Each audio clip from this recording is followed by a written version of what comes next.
Running.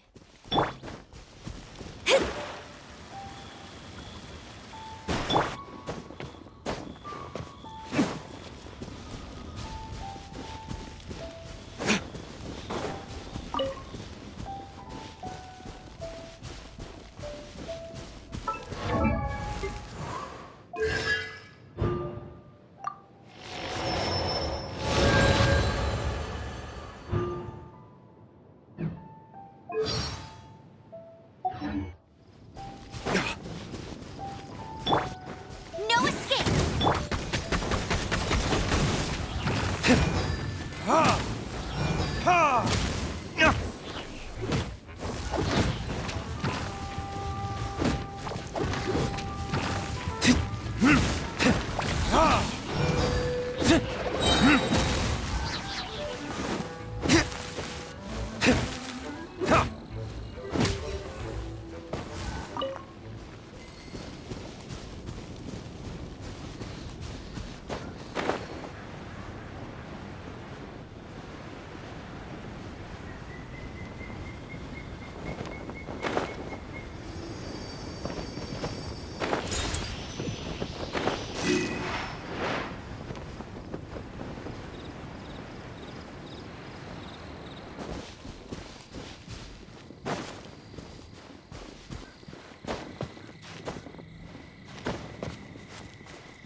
Verdict is...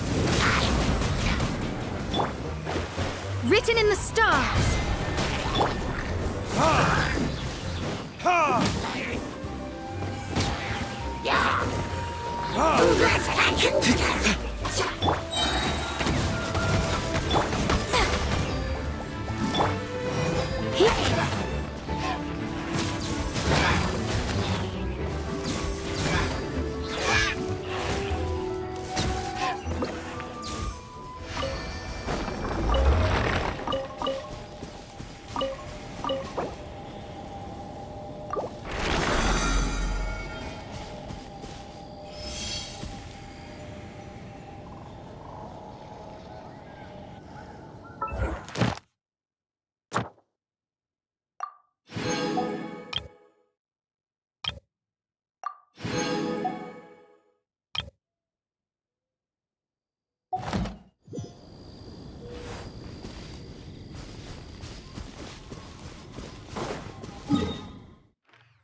Try not to enjoy this too much.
Shang, though.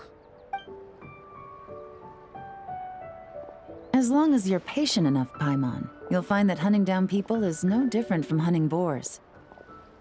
We need to blend into the environment, or we risk alerting the target. So as far as everyone here is concerned, we're just ordinary tourists. Oh, okay. If we need to blend in, then let's make some shell lanterns and write our wishes down, like everyone else.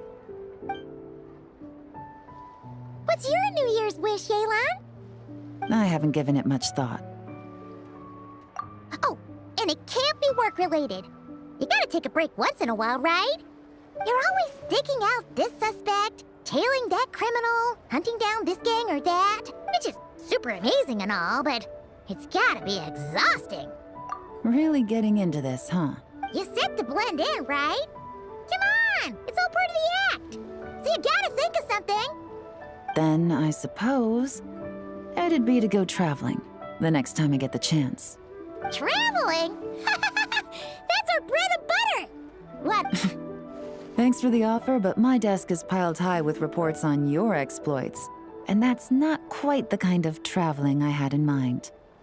I was thinking more, the lie down and do absolutely nothing kind of travel. Ah, something a bit more easy and breezy, right? Hey, wait! We know just the place! The Easy Breeze Holiday Resort in Netland. It's super relaxing and full of fun activities. You've got the beautiful ocean and tons of cute little creatures called Asha. Seriously, you gotta go! I suppose I'll have to check it out. Hey guys, happy Lantern Night!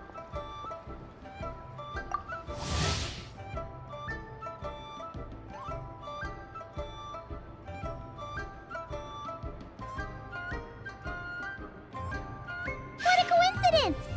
You here to make shell lanterns too? Well, it's that time of year, am I right?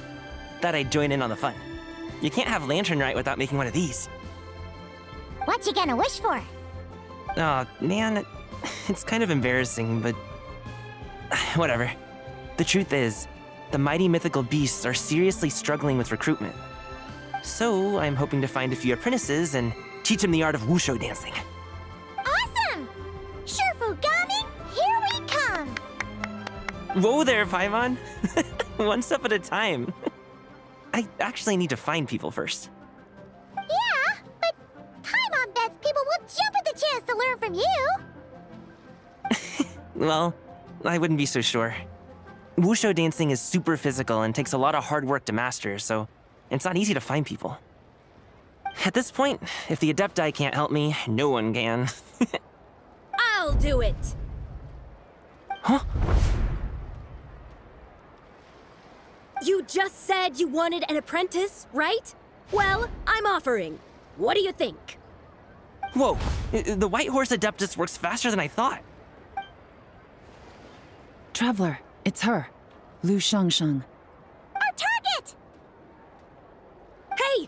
Didn't you hear me? I said I wanted to be your apprentice! No need to shout. I heard you the first time. What's your name? Step back a bit, Gaming. This person could be dangerous. What? Hey! What are you trying to do? Do you know who I am? Get back! Lu Shangshang, we have no intention of harming you. We just need to ask you a few questions. Get back, I said! Try to remain calm. If you come any closer, I'll...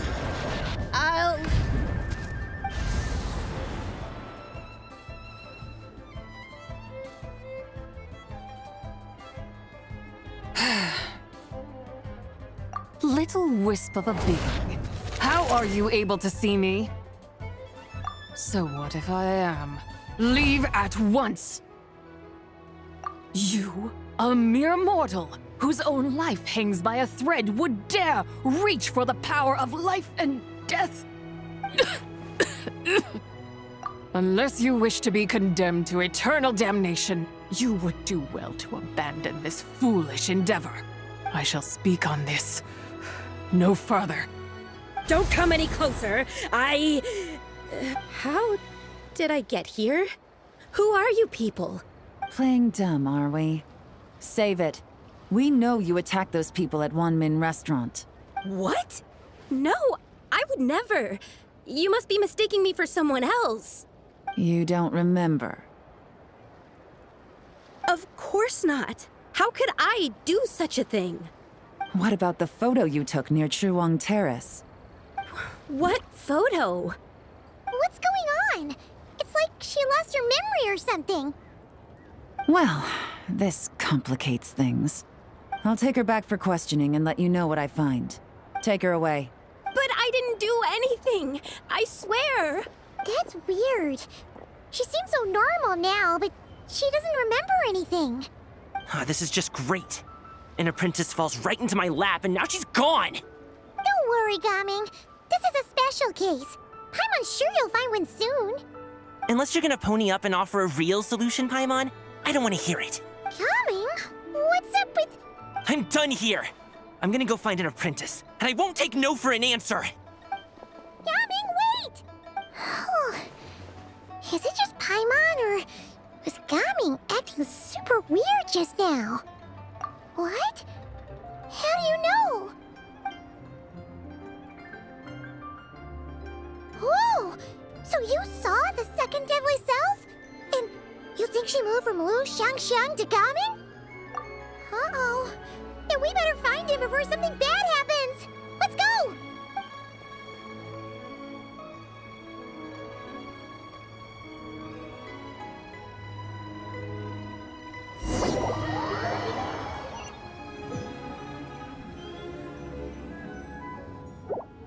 Alas, why must Cloud Retainer inflict such woe upon us, Mooncarver? By the order of Rex Lapis, we were supposed to make haste to the harbor to stand watch. Yet we arrived late, for you, in your inscrutable wisdom, chose that very moment to tend the mint. It is no wonder Cloud Retainer banished us to the wilderness in anger.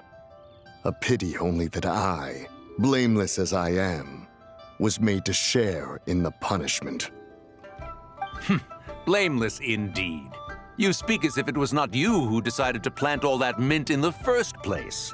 Yet now, in its wretched state, overrun by blight and vermin, you would turn away? Utterly heartless, I say.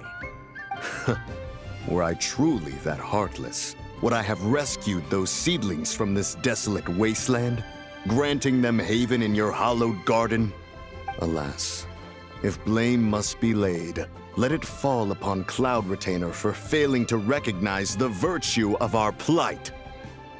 Ah, at last a sentiment with which I can agree. If ever Cloud Retainer is away, we should steal into her abode and plant a veritable field of mint. A tempting little ruse, is it not?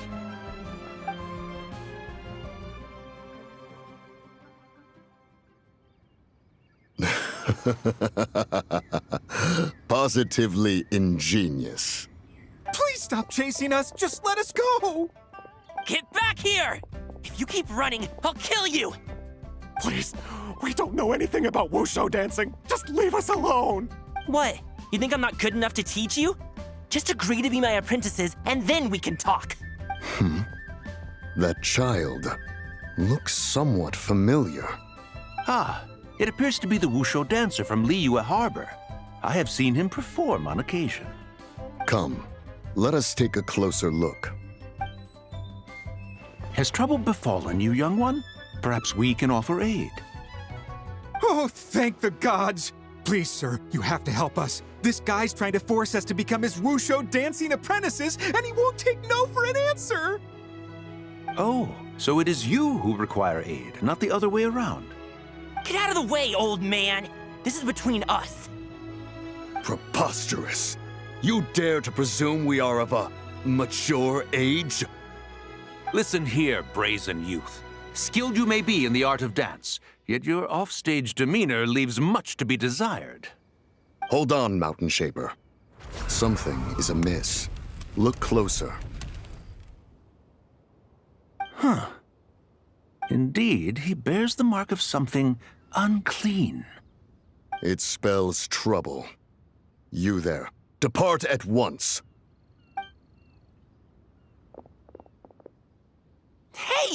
You drove off my recruits, old man! You'll just have to take their place, even if you're a bit on the decrepit side. Many years it has been since a being has dared speak to us in such a manner.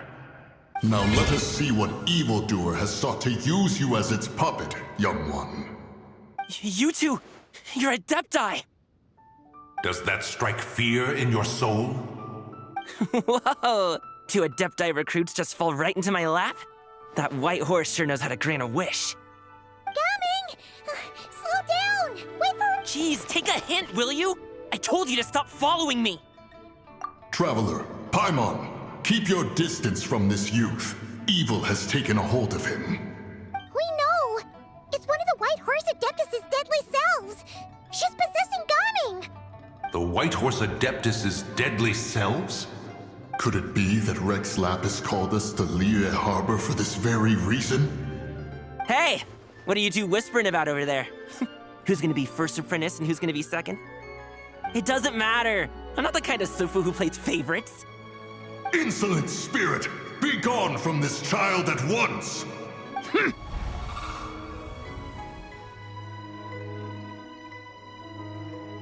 Little mite of a mortal. Getting in my way again, I see.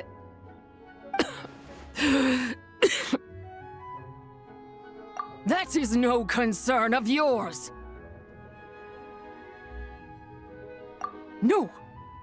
Only by doing it myself will I find peace. Otherwise, rage will consume me. If I lose control, all will turn to dust. The curse of time. The memories this body holds. Come no closer! This is your final warning.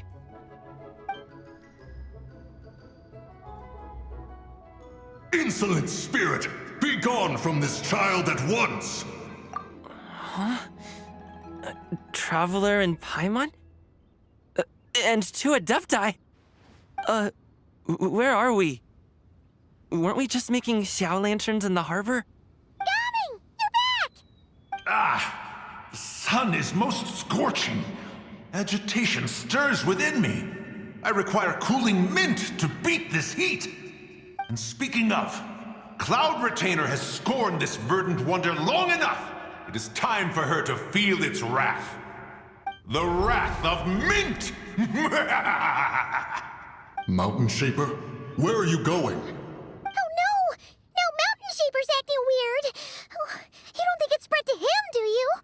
Spread to him? Quickly now, explain to me what has been happening. What? Was I really that rude? Jeez, someone get my dad to throw a slipper at me. I'm so...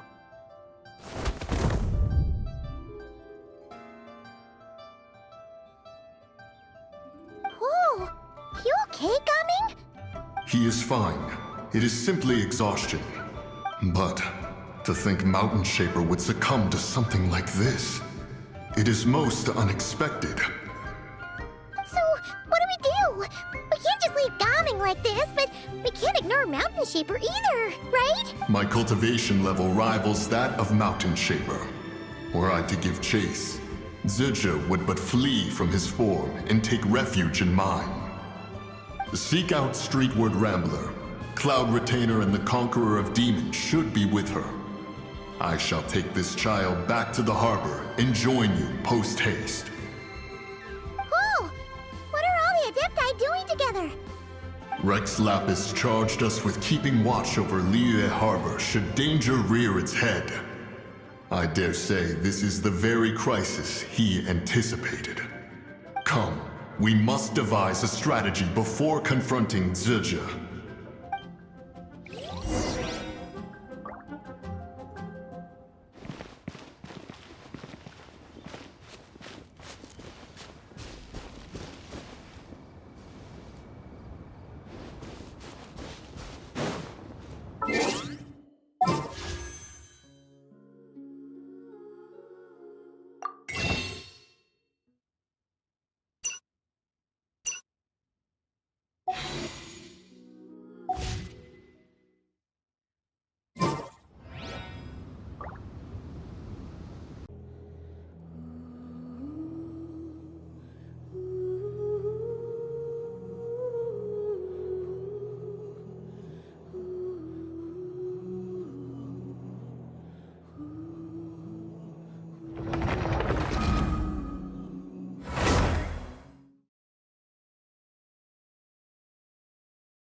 The White Horse Adeptus? You mean the mysterious white mare that aided Rex Lapis during the Archon War?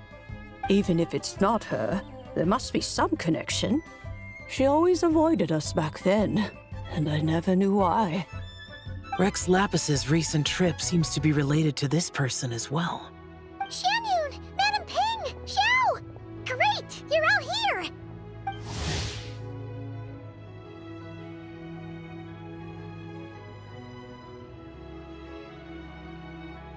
Ah, Traveler. It has been quite some time. Oh, happy lantern rite, Paimon. You're as lively as I remember. I trust things have been well. Sorry, Madam Ping. No time to catch up. Something terrible has happened. What is it? Has Mountain Shaper gotten himself into trouble? Mooncarver is here with you, but he is not.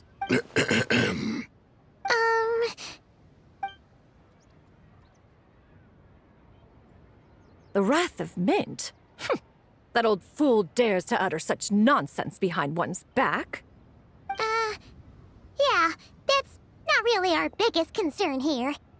So, even a mere deadly self of the White Horse Adeptus was able to possess Mountain Shaper and affect his mind. No wonder Rex Lapis told us to gather here and await his orders. Mountain Shaper's cultivation is inadequate. He was caught unprepared. Were it one of us, Zizhi would hardly have found a vessel quite so ready for the taking. Hey, that's not what you said earlier. Where is Mountain Shaper now? A question that hardly bears pondering. Obviously, he intends to plant mint in the vicinity of one's abode. Ah, then he poses no great threat. We might as well let him be. Once he fulfills his wish, it's possible that Zizhi will relinquish him of her own volition. Your ulterior motive is most obvious, Mountain Shaper. You two hope for Mount Eltsong to be covered in mint. One can see it clear as day. Not to mention, deadly selves are born of malevolent human desires, and naturally pose a great risk to the form and mind of all living beings. We cannot let this go unchecked. Let me handle it. I have relevant experience and know how to deal with such situations. One has no doubt of that. Yet your involvement would likely end in armed confrontation. In one's own estimation, the time for such measures has not yet come. Before his departure, Rex Lapis knew that Zizhi was active in Liyue Harbor, yet told us only to wait. It would seem, then, that Rex Lapis did not believe extreme measures were warranted here. Yes, this is quite a peculiar case. After all, Zizhi's possession does not seem to come with ill intent. It's more like she's guiding those she possesses to fulfill their own wishes. There is another matter of import, however. I sense tremendous resentment emanating from her. What could be its source to render her so unable to find peace? She was talking about the White Horse Adeptus memories, right? From what the Traveler said, it seemed like she was about to explode with rage. But why? With Rex Lapis away, if we wish to understand that which occurred in the past, we shall have to ask her directly. She also mentioned the Curse of Time. What could that be about? Perhaps erosion. Indeed. We are of the same mind. I heard that ancient clans in the mountains once regarded the White Horse Adeptus as the daughter of time. It seems there was some truth to that, after all. The daughter of time. Cursed by time? Time does not treat everyone equally. The longer you dwell in this world, the more it takes from you. Then what do we do? One has devised a solution. Based on what you have told us, it seems that Suju is in the habit of leaping to a different host when provoked. One's plan is for us to block all escape routes while you confront Mountain Shaper, forcing Suju to reveal herself. Then, if prior experience stands, she will have no choice but to possess you. However, not only are you able to sense it, you are also unaffected by the peculiar state of stasis. In other words, in that moment, you would have the chance to either subdue or persuade her. That is akin to walking straight into the lion's den. Allow me to go instead. Yeah! Isn't this plan a bit too risky? Why doesn't Paimon try first? After all, even if she got possessed, it's not like she would pose a danger to anyone. Paimon's wishes aren't all food-related, you know. One would not suggest this course of action if one had any such reservation. Time and again, the traveler has proved immune to Suju's influence. Consider for a moment why that might be. Oh yeah! That's what the first deadly self told you, right? Perhaps your time in Nodcry left you with the blessing of the newborn moon goddess, traveler. And this Whitehorse Adeptus clearly has a profound connection to the moon. Indeed. Indeed. I see. Have you other concerns, Conqueror of Demons? I was just trying to fathom why Rex Lapis left without explaining the situation in detail. But now I think I understand. Rex Lapis entrusted this matter to the Traveler, which means in his estimation, the Traveler must be the key to its resolution. So I have no other concern. I trust Rex Lapis, and I trust you. Then we are all in agreement on proceeding with this plan? Very well. We should depart at once, lest we lose our chance. Let us see whether that old fool truly dares to face one's abode with Mint.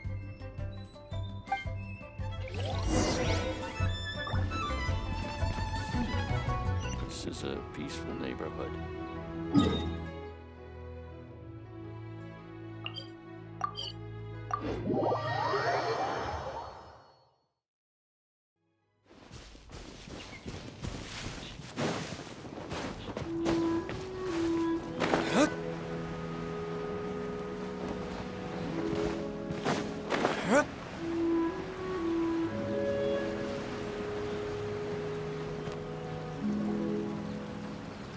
One mint, two mint, let us plant a whole slew of mint. Once I reach 10,000, Cloud Retainer's abode shall be Mount Outsong no more, but rather Mount Mint Song. Oh, to behold the look on her face when she is confronted with such verdant splendor! Mountain Shaper, you dare disturb the tranquility of one's abode. Do not take personal offense, Cloud Retainer. He is not in control of his faculties. Exactly. Let it go this once. Zitja is the one driving him to do this. Huh? But Zurja just helps people fulfill their own wishes and desires. Not now, Paimon. Oops. Sorry, Mountain Shaper. Paimon might have just thrown you under the bus. When he wakes up, we shall have words. Everyone, to your positions.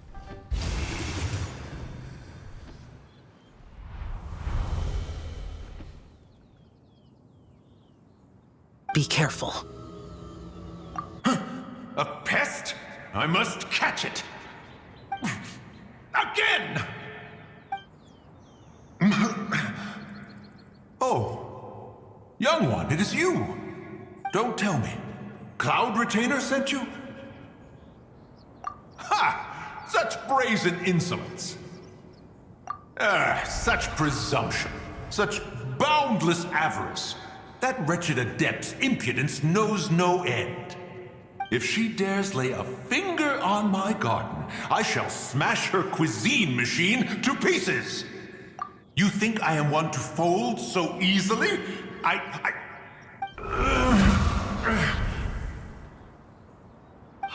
Insolent mortal! Time and again, you interfere in that which is beyond you.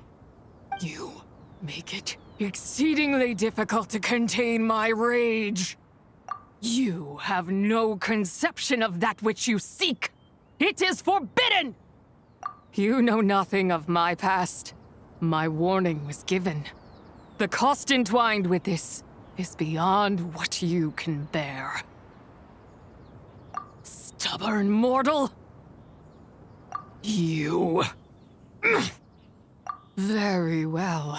If death is what you seek, who am I not to oblige? Come, let us see the extent of your resolve. Your wish is to behold the curse of time and the memories of this form? Then, let it be granted.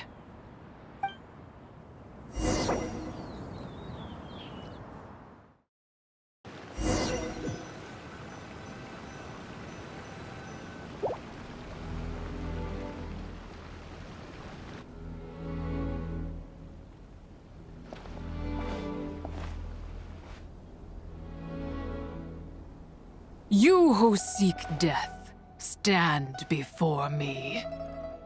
My prison. I was merely a trace of impure energy within Zapai's immortal body. When her soul was shattered, it should have been the end of me. But then, the one who governs time descended from on high and froze the moment of her death. And so, I remain in this world, unable to find release. A mortal who knows of her existence and would dare to speak her name. Who are you? Help. No, there is nothing we can do for each other. Her power, the one who governs time, it has surrounded me ever since. A blessing and a prison, all at once. No, I have been asleep in this prison for countless years, until a familiar presence woke me. Then, through that mortal girl's eyes, I saw it, as pure and bright as ever, unchanged across the millennia. It was the moon. That place is called Chiwang Terrace?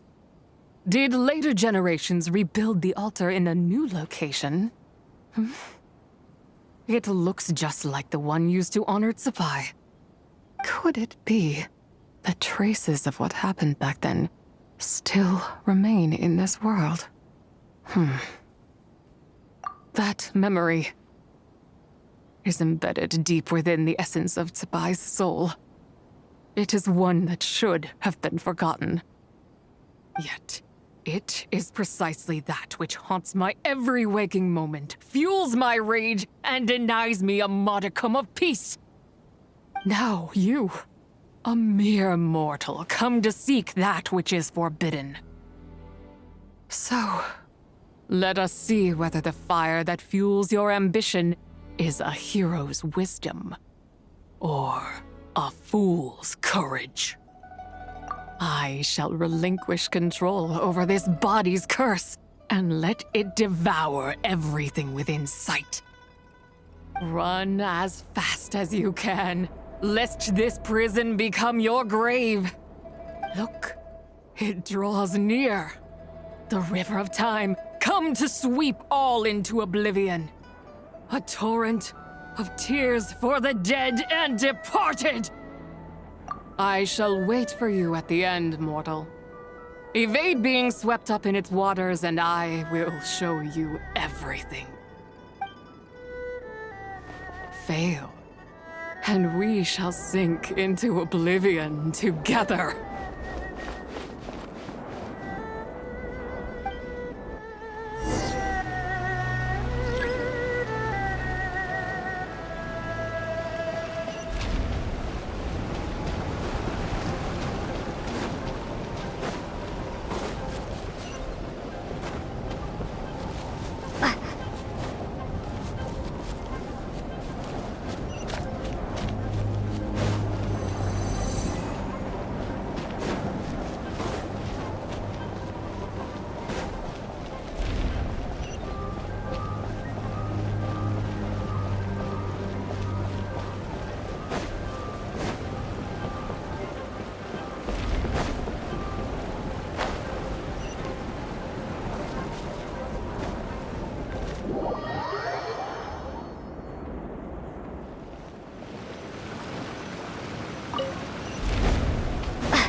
I did not expect that you would make it to the end.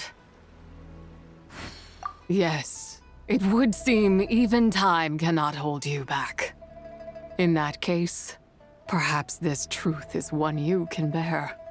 Come, let your wish be granted.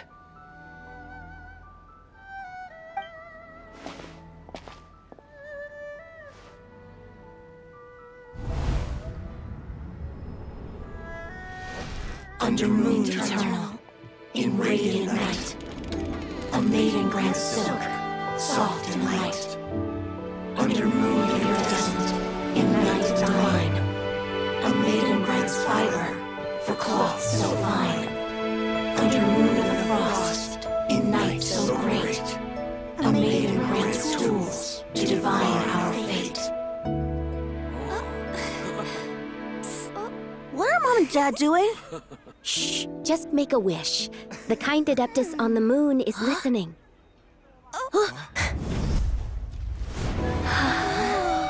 Look, it's Lady Tsubai. Wow, Lady Tsubai? Is she powerful? Of course. She taught us how to grow grain and beans, millet and rice, how to peel hemp and reel silk, spin thread and weave cloth, how to cut stone and build houses, cast bronze and forge tools. According to Mom and Dad, the Adeptus Tsubai is the god of soil and grain, who blesses our land and its crops. Huh? Lady Tsubai's leaving? It's all right. We just have to wait till next year. She'll be back.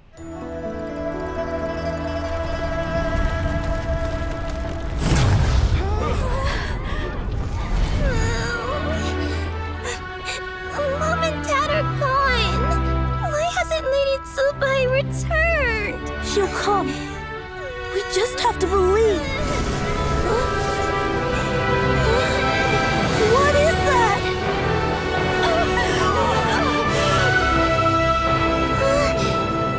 Lady Tsubai abandoned us.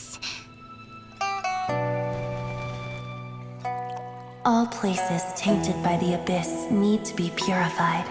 That includes Long Gone. And what of its people?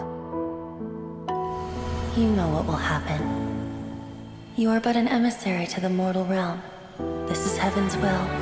There is no need for guilt, and no place for hope. I wouldn't dare. But the people of Langan honor me, worship me, pray to me. If I do not answer, the guilt will be too much to bear. And if you do, you will meet the same end. Then as their god, I shall die among them. Look!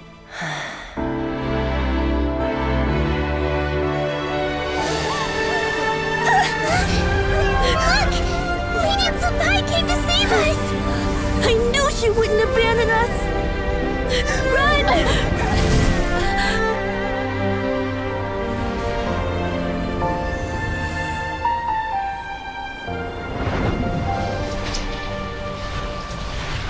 You have done enough.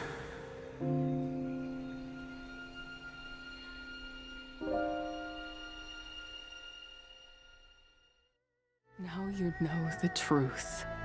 These are the memories that suffocate me where I stand and crush me under their weight. Not just my nation, but the people I loved. Were it within my power, I would ignite a blaze fierce enough to burn a hole through the heavens themselves. It was a time of war, one that ravaged heaven and earth. Remnants of the battles tainted with cursed power fell from on high and devastated Langan. The heavens decreed that the tainted filth had to be cleansed. No matter the cost. If I just had more time, I could have helped more people to escape. But it wasn't enough. I just needed a bit more, and they all could have survived.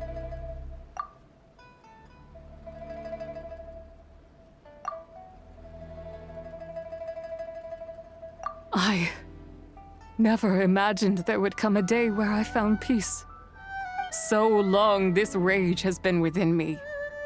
Yet here in this moment, it has stilled at last.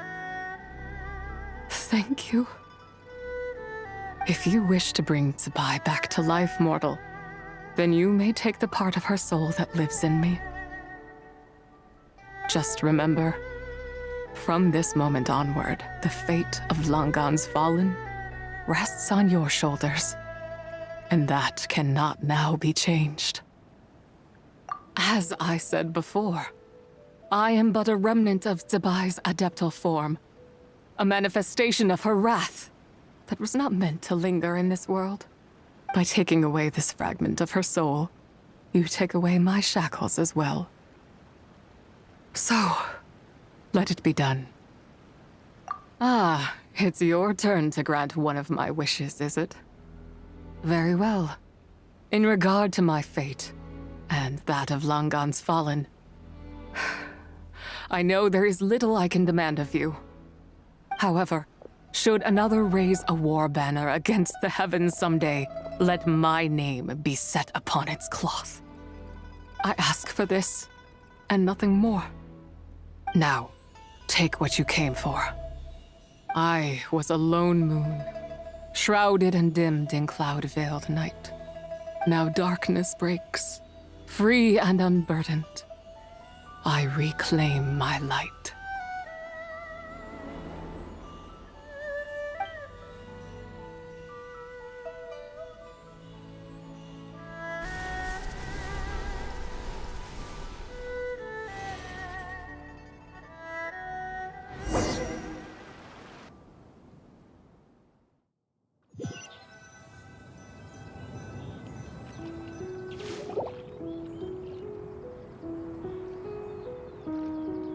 You think I am one to fold so easily? Ah, young one. What brings you here? My, what exquisite mint seedlings. Was it you who planted them? I had not taken you for one so versed in the horticultural arts. I must insist that you visit Mount Hulao. There is much we could learn from one another. Ah, but this is Cloud Retainer's abode. She does not appreciate the verdant wonder that is mint. We should leave at once. If she sees us here, there is little I can do to protect you. You weren't? Was it Mooncarver then? My, what nerve he has. What?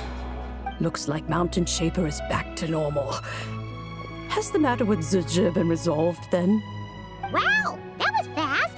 That took, what, like a second? A second to us, perhaps. But for the Traveler, I imagine it felt much longer than that.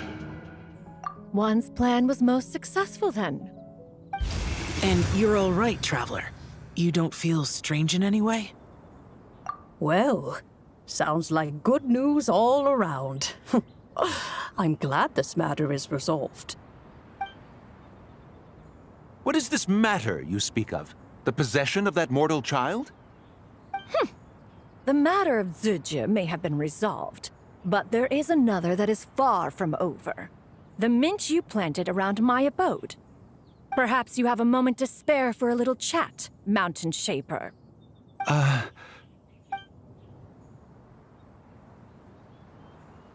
You seem reluctant to talk in detail about what happened with Zizhi.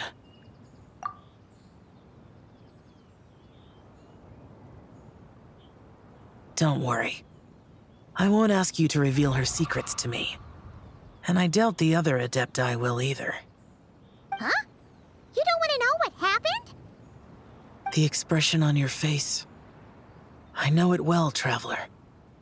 It's one I've seen Rex Lapis wear on many occasions. Whatever you learned, it must be too heavy to share.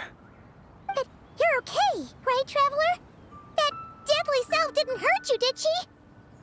Well, as long as you're not hurt, Paimon doesn't need to know anything else. Even so, I hope you feel like you can entrust me with it. If I learned anything from our time together, it's that one should not have to shoulder such a weight alone. Not to mention that certain knowledge brings danger in its wake. I would never want you to feel forced to be the sole keeper of such secrets. Yeah. Kinda like how one person can't finish a whole slime, you know? Better to grab a bunch of friends and eat it all together. Exactly! Wait, no! Paimon's just saying we've got loads of friends who'll be more than willing to lend an ear.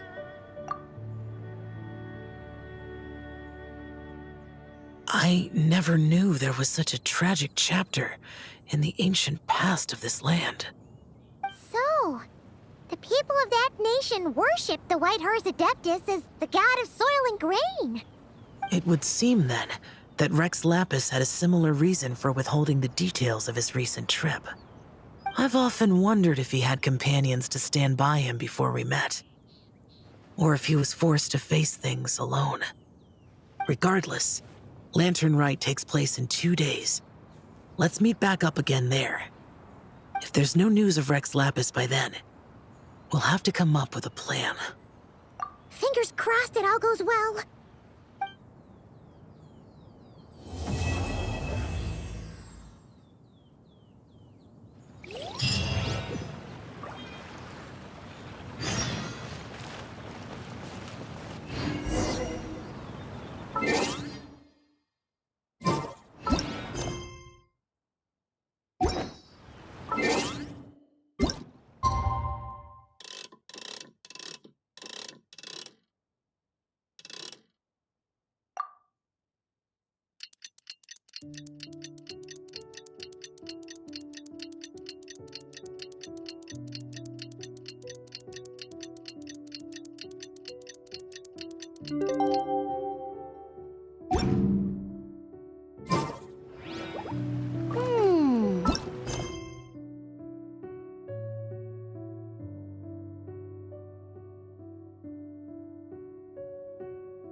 I'll race you there!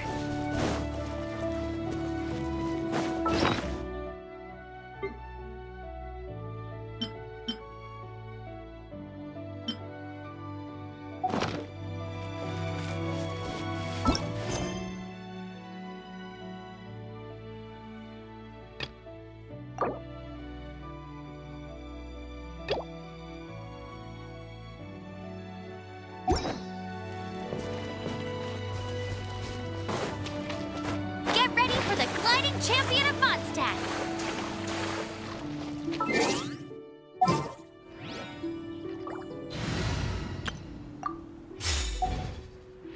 Let the show begin.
Save this money.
Go, Barbara, go!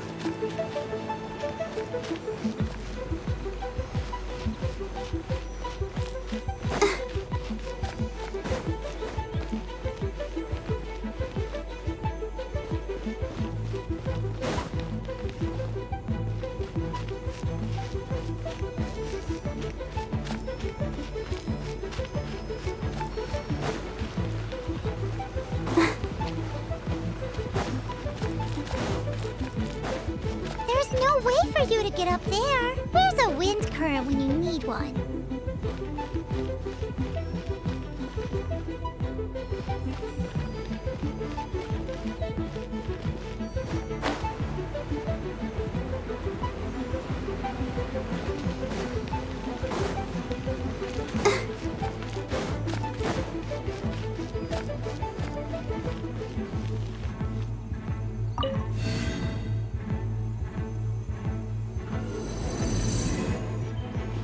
Go, Barbara, go!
Time for retribution!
Let's dance.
Let the show begin.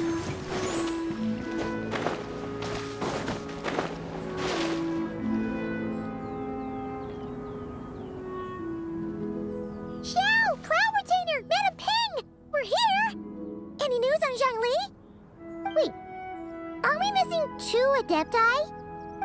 Well, Shenyun banned Mountain Shaper from Mount Outsong for 3 days. Oh, then what about Mooncarver? The scheme to plant mint in one's abode was one those two fools devised together? And when it comes to punishment, one does not discriminate. His banishment ends in 3 days as well. Wow, that's pretty harsh, Cloud Retainer. Let's get down to business. We have news of Rex Lapis. Huh? Isn't that... Yes, Rex Lapis's geopillar. It descended from on high this morning. He must have sent it for a reason, but it does not respond to our touch. So, what does it mean? Is he in trouble? Not necessarily. It could be a message only a specific person is meant to receive. Traveler, you alone spoke to Rex Lapis before he left. Oh, so it must be for the Traveler. Give it a try.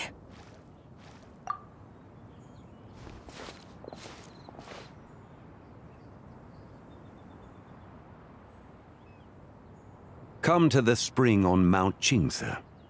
I have left an entrance for you.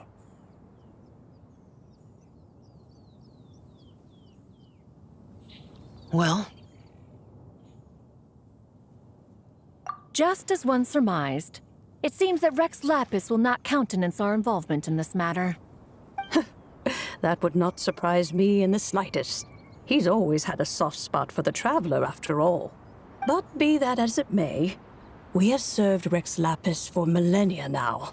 In other words, I'm sure this has nothing to do with favoritism.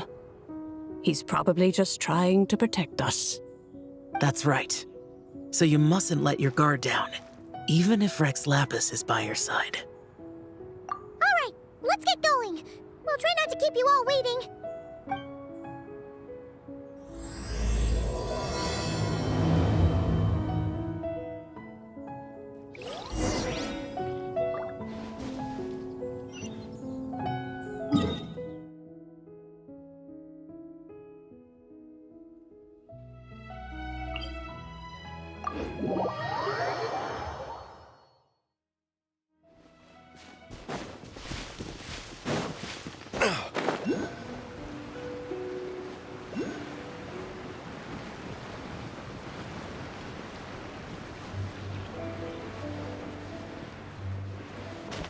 I'll protect us.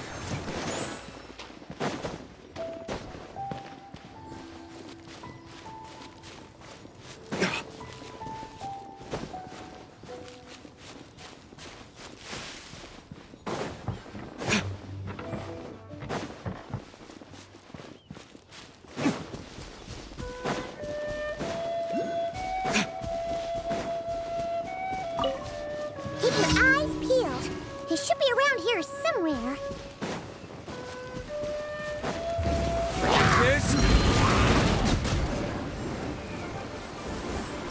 No one escapes my sights. Go, go, Barret Buddy!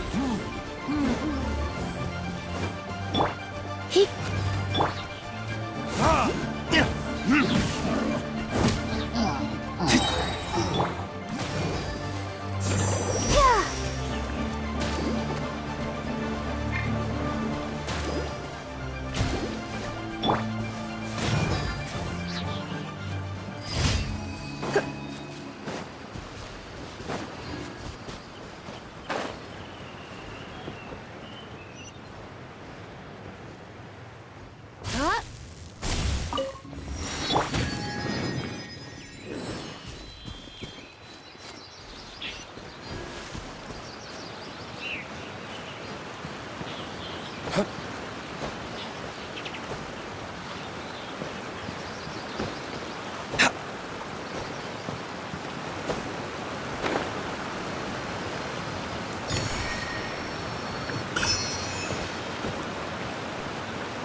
Who could have imagined that the once mighty Geo Archon might end up so, sitting on a humble stool in the woods, quietly weaving moon lanterns? You really do look like an old man now. This is a Shao lantern, not a moon lantern. In ages past, when the gods waged war and the world was in turmoil, these lanterns were lit to guide fallen warriors back to their homes. Had you tarried in the mortal realm for but a little while longer, you might have become quite accustomed to them. Even so, it bears such a striking resemblance to the moon lanterns they used to offer up to the heavens. Could this truly be mere coincidence? Perhaps in some sense it is, yet in another, it isn't.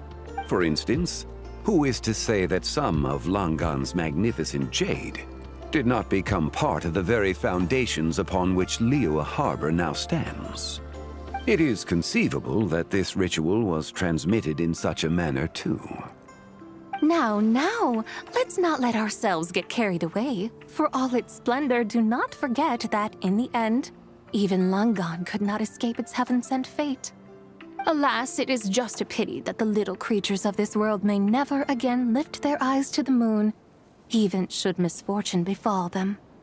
But you, Geo-Lord, now that you rule this realm, why take the trouble, not to mention the risk, to visit one who bears such profound guilt as I? Are you not afraid that you might be sullied by the curse of time that was laid upon me?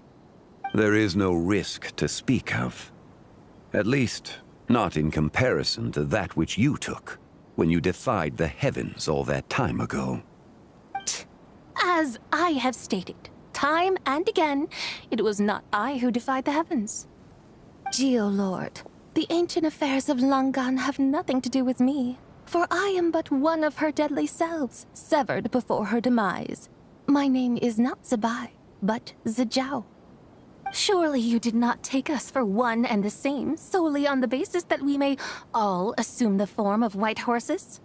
Sorry to break it to you, but you seem to have found yourself the wrong white horse. Anyway, do tell me, what urgent matter brings you here? Very well then. I have come to ask for Zibai's shade. Oh? So, the Geo-Lord has set his sights upon Zibai's human soul. And what is it that you intend to do with it? 今、世の中には変革の兆しが見え始めている。新月が生まれ、 Consequently, strange phenomena have manifested within Langan's former domain, leading to the earthly soul's reappearance as well. The last of the trio, the human soul, is in your possession. Most intriguing. My intention is to gather all three together, so that an old friend may finally make her return. I must admit, it seems that some remarkable affairs are coming to pass in the outside world. Yet there is one thing you seem to have overlooked, Lord of Geo. Back in the day, it was you that freed me from that painting. And afterwards, I took up arms in your name. Together we first subdued Chenyu Vale, then brought peace to Mount Qingse. It was for this cause that the contract between us was made. But now that the debt has been repaid, what cause have you to expect my aid? Zibai and I have long been friends. Given not only that you were manifested from a corrupt desire within her divine form, but that you also possess a fragment of her soul. How can you purport to be the wrong white horse? I think you'll find that we are now as separate and distinct as any two beings ever were. What once shone with radiant purity has long become dust. What you see is no longer what it was. Oh, great Lord of Geo. Should this still be unclear to you, I bid you take your leave. It seems that the fault lies in my own lack of consideration. As you wish. I shall let this matter rest. Wait! One moment, if you will. Should this not be your opportunity to propose a new contract? The part where you make me an offer I simply couldn't refuse? Even those puny mortals know how to haggle when striking their bargains. Should you, the famed god of contracts, not likewise strive for success through negotiation? Come now, enough with the posturing. It's time to name your price. Very well. I had, in truth, prepared a new contract for your consideration. I knew you would not come before me unprepared. Yet, you should know that I want for nothing, for I live in the mountains, carefree and untroubled. Occasionally, I even find sport in teasing the mortals who stumble into my presence. Then why persist in telling them those ancient stories? I speak of what transpired before the sky collapsed and the earth sank into itself. That is merely my way of passing the time. And what of it? Would any believe, much less remember, the ramblings of a mountain hermit? Those tales have long since spread throughout the mortal realm. Who? Should my words prove insufficient, I invite you to see the world for yourself. To this end, I have found you a pair of trusty guides. The lantern rite is presently underway in Liyue, and should prove quite intriguing for you. So this, then, is the contract you have prepared for me? Indeed it is. Think of it as a contract for a one-day festive excursion. Surely you do not hope to offer this in exchange for Tsubai's shade. The foundation of my very existence for a little excursion seems a little steep, wouldn't you say? Why not see for yourself? You can always decide afterwards. The final determination, of course, shall rest with you. Is that so? Then perhaps this deal might not be entirely off the table after all. Where then are these guides of which you speak? Hey, it's Xiangli! Oh, we've been looking for you everywhere. We thought you might have gone missing. You're here. So these are my guides. Well, well. They certainly look the part, I'll give you that. Guides? Oh, you poor innocent little creatures. The benevolent Lord of Geo has sold you to me, which means that for the rest of this day, you belong to me.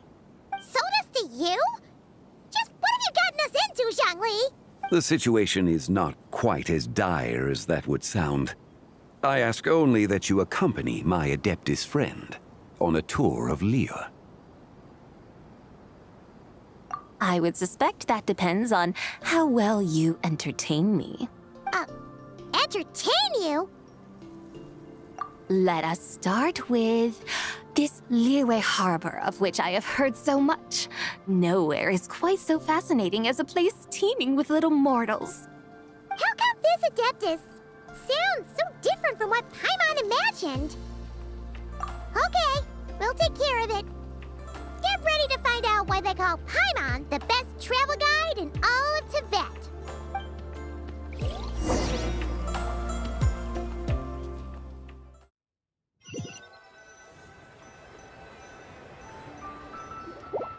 Look! We've arrived at Liyue Harbor. Not only is it Tibet's busiest port, it's also the beating heart of Liyue. So, dear Madam Adeptus, where would you like to go first? With humble fare and wine to sip, in comfort clothed and soul at ease, one eats, and all the heart's ills cease. So we're heading straight for the good stuff? Well, you're in luck, because Paimon's an expert when it comes to food. There are two main cooking styles in Liyue. Li cuisine, which is all about mountain delicacies, and Yue cuisine, which is centered on seafood. The most famous restaurants are Liuli Pavilion and Shinyue Kiosk. Oh, now Paimon's starting to drool. Guess our only option is to go try them both. 2 meals back to back.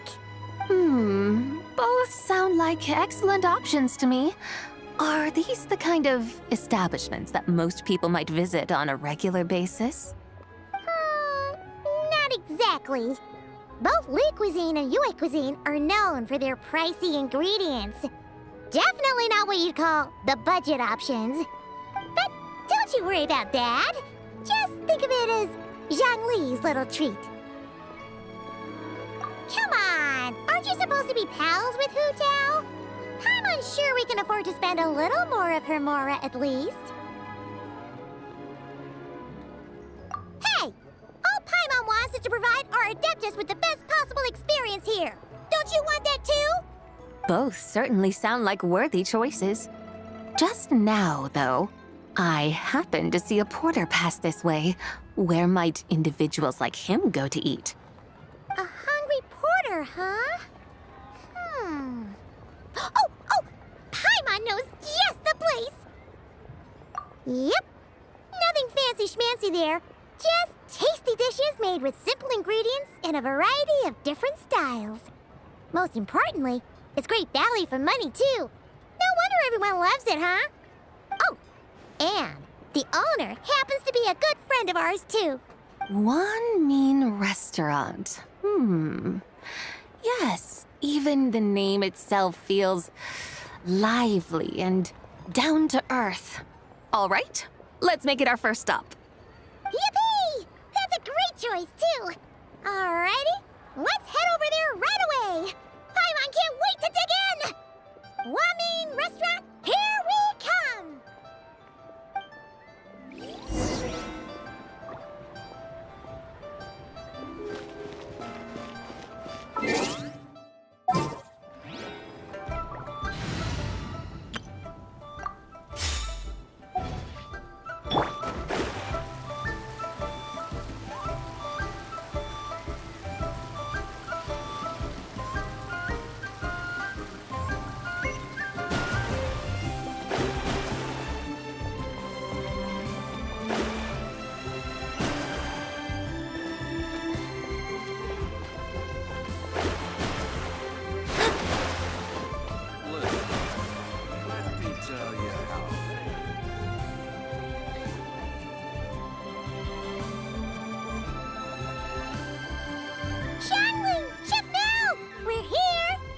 Oh, hello there. What a surprise to see you two. Welcome, welcome. Hey there, Traveler and Paimon. We're a little busy today, so grab a table while you still can. But I don't think I've met this lady before. Is she a new friend? You could say that. Oh, I see. Well, hey there! A friend of the Traveler's a friend of mine, too. Don't worry, we'll take good care of you. Just order whatever you want, it's on the house. By the way, I'm Zhangling. I cook here at Wan Min Restaurant. What's your name? Miss Xiangling, have you ever heard of the White Horse Adeptus? Of course. What about her? I am her, and she is me. Huh? You mean you're an Adeptus? Oh, you young'uns crack me up. Come on, Xiangling. You've got to keep up with the times. Haven't you heard of cosplay? It's like a role-playing game where you dress up as famous characters and pretend to be them. Seriously, it's all the rage, and it looks like this young lady is quite the expert. Your friends sure keep their fingers on the pulse, huh, Traveler? Wow, Dad. Didn't know you were so tuned in. But how come I haven't heard about it? You gotta listen to our customers. Didn't I tell you to spend less time chasing after wild vegetables and more time making friends? You're even more out of touch than I am. Hey, I like making friends too. Isn't that what I'm doing right now? Anyway, even if it is just a costume, is it alright if I still call you White Horse Adeptus? Of course it's all right, because that's exactly who I am. Okay. I can see you're really committed to the role. How about I call you the the real White Horse Adeptus instead. In that case, you can call Paimon the real traveler. You're right. You could have at least switched outfits. Puny mortals. Nevertheless, I suppose it might be amusing to indulge in your little charade, for a while at least. All right, go grab yourselves a table. I'll come take your order in a bit.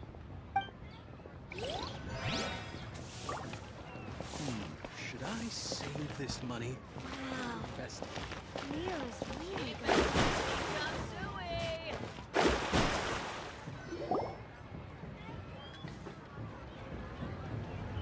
Hello. May I ask if Miss Xiongling and Chef Mao are here? Yeah, they're just over there. Wait a sec. Aren't you? So, what would you like to... You're... Hello, Miss Xiongling. It's me, Lu Xiongxiong, the one who broke some stuff here at your restaurant a few days ago. I just wanted you to know how sorry I am. I honestly don't know what came over me. Please, please forgive me. Oh, it's you. You really gave me a fright that day, young lady. You didn't actually get food poisoning from our black-back perch stew, right? Come on, Dad. She's come to say sorry. It's all right, Miss Lu. You must have been feeling a bit off that day. You're looking so much better now, though. Why don't you grab a table, too? This one's on the house. No, I couldn't possibly. Hey, it's totally okay. We all feel under the weather sometimes, especially when we're away from home. Go on, find yourself a... yikes. Looks like all the tables are taken. Wanna come sit with us? We've got an extra seat over here. Thanks, guys. So what would you like to eat today? Feel free to order anything you like. I should very much like to sample your renowned poisonous blackback perch stew. It wasn't poisoned. That was all on me. So that's one portion of blackback perch stew. How about you guys? Paimon wants... Sure thing. Looks like Paimon's having trouble making up her mind. Anyway, I guarantee you'll love it. Let me think. Well, since the blackback perch stew is on the spicier side, I guess it makes sense to balance it out with a serving of stir-fried shrimp. And since it's Lantern Rite season, you better try out the triple-layered consomme and come and get it too. Those are our seasonal specialties. As for the carbs, since we've got a full table, how about some right at home? Along with our special chili mince cornbread buns. Trust me, you won't be disappointed. Then for dessert, I'll whip you up some Lucky Snow Delight. I just came up with it a few days ago, and I can't wait for you to try it. Wow! Sounds like quite the feast. Looks like Paimon's in luck today. Am I the only one who thinks that's way too much? Not at all. Don't worry, I know what I'm doing. And to top it all off, our star dish, Adeptus Temptation. You should know that we don't often serve this here at Wanmin Restaurant. But since this is my first time cooking for the White Horse Adeptus, I'm pulling out all the stops. Okie dokie, just sit back and relax. I'll have your dishes out in no time. Hold on. Did I just hear Miss Xiongling mention the White Horse Adeptus? You did indeed. And you're looking right at her. That's a joke, by the way. She's cosplaying. Oh, I see. Phew, almost believed you there for a moment. Tell me, little one, what business might you have with the White Horse Adeptus? It's a long story. Basically, a while back, I took part in an archaeological dig over at the chasm. While we were there, we discovered a number of relics. Our findings show that they date back to the era of Long Gone, an ancient nation whose people are said to have been the ancestors of some of the modern-day inhabitants of Chenyu Vale. And why might such matters concern the White Horse Adeptus? Because some of those relics not only seem to contain textual references to her, but even depictions of what she looked like. There have long been legends claiming that the White Horse Adeptus was a deity of that era, but there are plenty of other theories out there too. If I could just locate some more detailed records, I'm sure we'd be able to find out so much more. So you're into history? Well, to tell you the truth, I actually joined the archaeological team by sheer accident. But once I'd started down this path, I knew that I wanted to make something of myself. Recently, though, things seem to have taken a turn for the worse. Still can't believe I caused such a mess and even ended up hurting someone. Oh, so you're considering becoming a martial artist now instead? No, I mean, they weren't seriously hurt. It was just a few scratches, and they let it go after my mother compensated them. Either way, my career's pretty much over. And even though both the victim and the Ministry of Civil Affairs say they won't be pursuing the matter any further, my father says he's going to punish me according to our family rules. Family rules? Yeah, he's decided to ground me. I'll have to return to Chaoying Village after Lantern Rite, and goodness knows when I'll be allowed to leave again. Wow, that's harsh. Sounds like the kind of thing only rich, super traditional parents would do. We're not exactly rich, though. All we own are a few tea fields in Chaoying Village and a guest house in Liyue Harbor. A guest house? It isn't Baiju Guest House by any chance? Yep, he's my grandfather. So you've heard of the guest house before? Small world, huh? Come to think of it, didn't Boss Fu mention something about hoping that the White Horse Adeptus would show up and let her divine power be known? Sure, but Paimon's guessing this wasn't exactly what he had in mind. Little one, it sounds to me that your family is rather well off after all. What then drew you to archaeology? Why subject yourself to such unnecessary hardships? Even if I stayed at home, there's no guarantee I'd lead a nice, easy life. Just look at my father. Recently, my grandfather put him in charge of the guest house, and he came up with a bunch of ideas right away, starting with changing its name. That didn't turn out well, though. My grandfather yelled at him for days, even calling him a bad son, and they still haven't let it go. Oh! Paimon thinks we might have heard about that too. Long story short, being dependent on others is never fun. You just end up being completely under their thumb.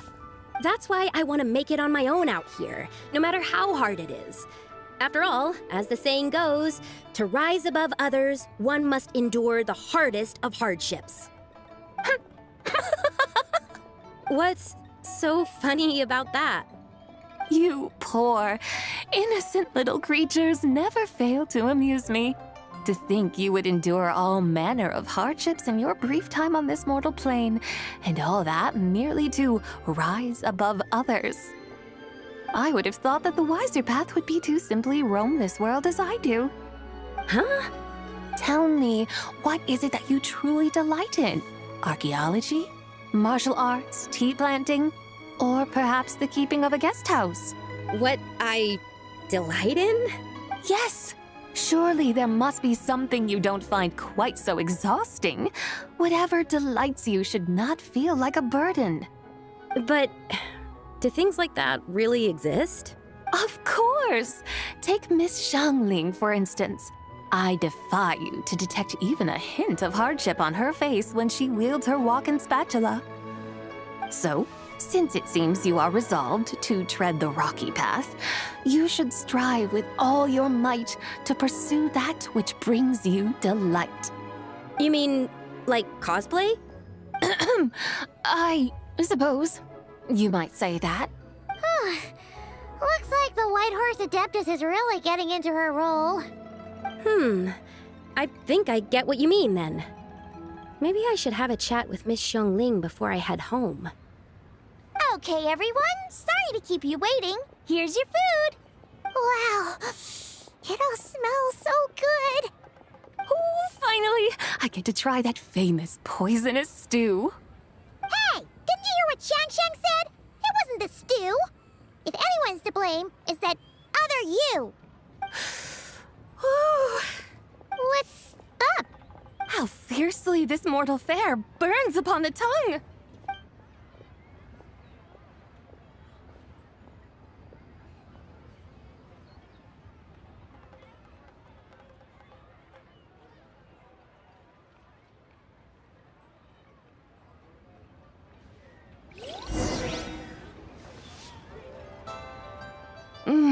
Most satisfying as poisonous stews go. So, where to now? Time, I think, to seek out some diversion? Oh, there's plenty of entertainment options in Liyue. Paimon will tell you that. The locals like to drink tea, walk their pets, play chess, watch operas, attend storytelling performances. Storytelling performances? You know, like listening to people telling stories. They're usually based on old Liyue legends, just like their operas. Stuff like the Divine Damsel of Devastation, Through the Eyes of a Dragon, or the Sanctification of Tao Do. What about the story of the bright moon that sits in the sky above us? Paimon doesn't think she's heard that one. Still, the moon does come up quite a lot. It's even in the name itself. The Yue in Liyue actually means moon. Since we're on the subject, you like telling stories yourself, right? Why don't we go check it out? In that case, I'll have to trouble the two of you to lead the way. Awesome! Let's go! Third round knockout, here we come!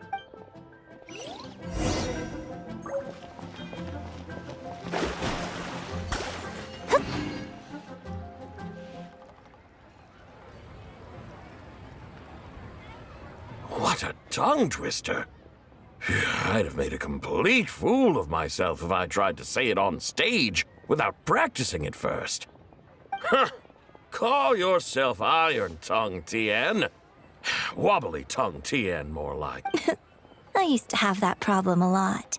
But if you just take your time to grasp the meaning and commit it to memory, you'll be able to say it smoothly in no time. You're right, Miss Yoon.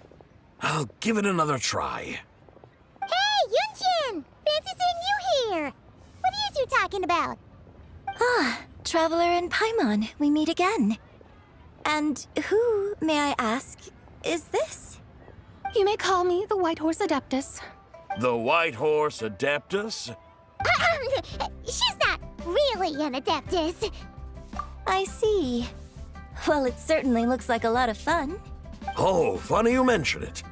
This type of thing is actually something I'm quite familiar with. Once, to perform Through the Eyes of a Dragon, I decided to imagine that I was Rex Lapis himself.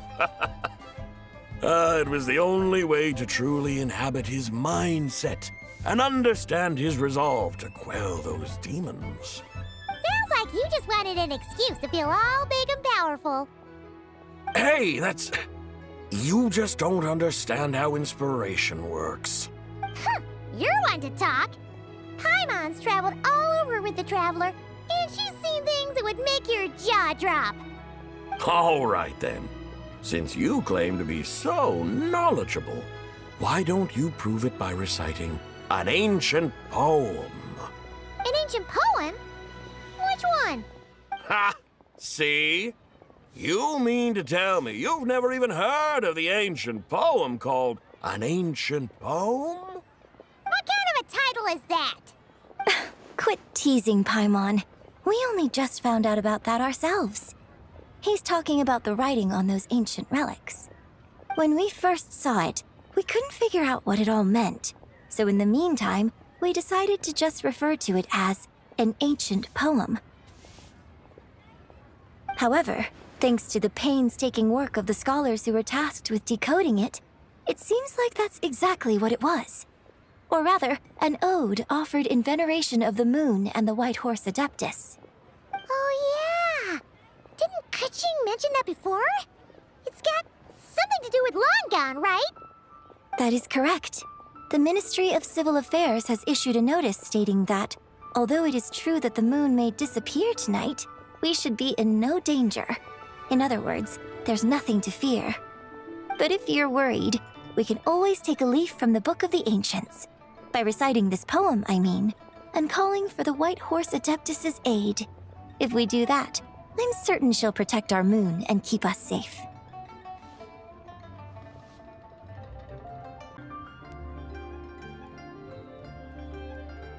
Oh, seriously?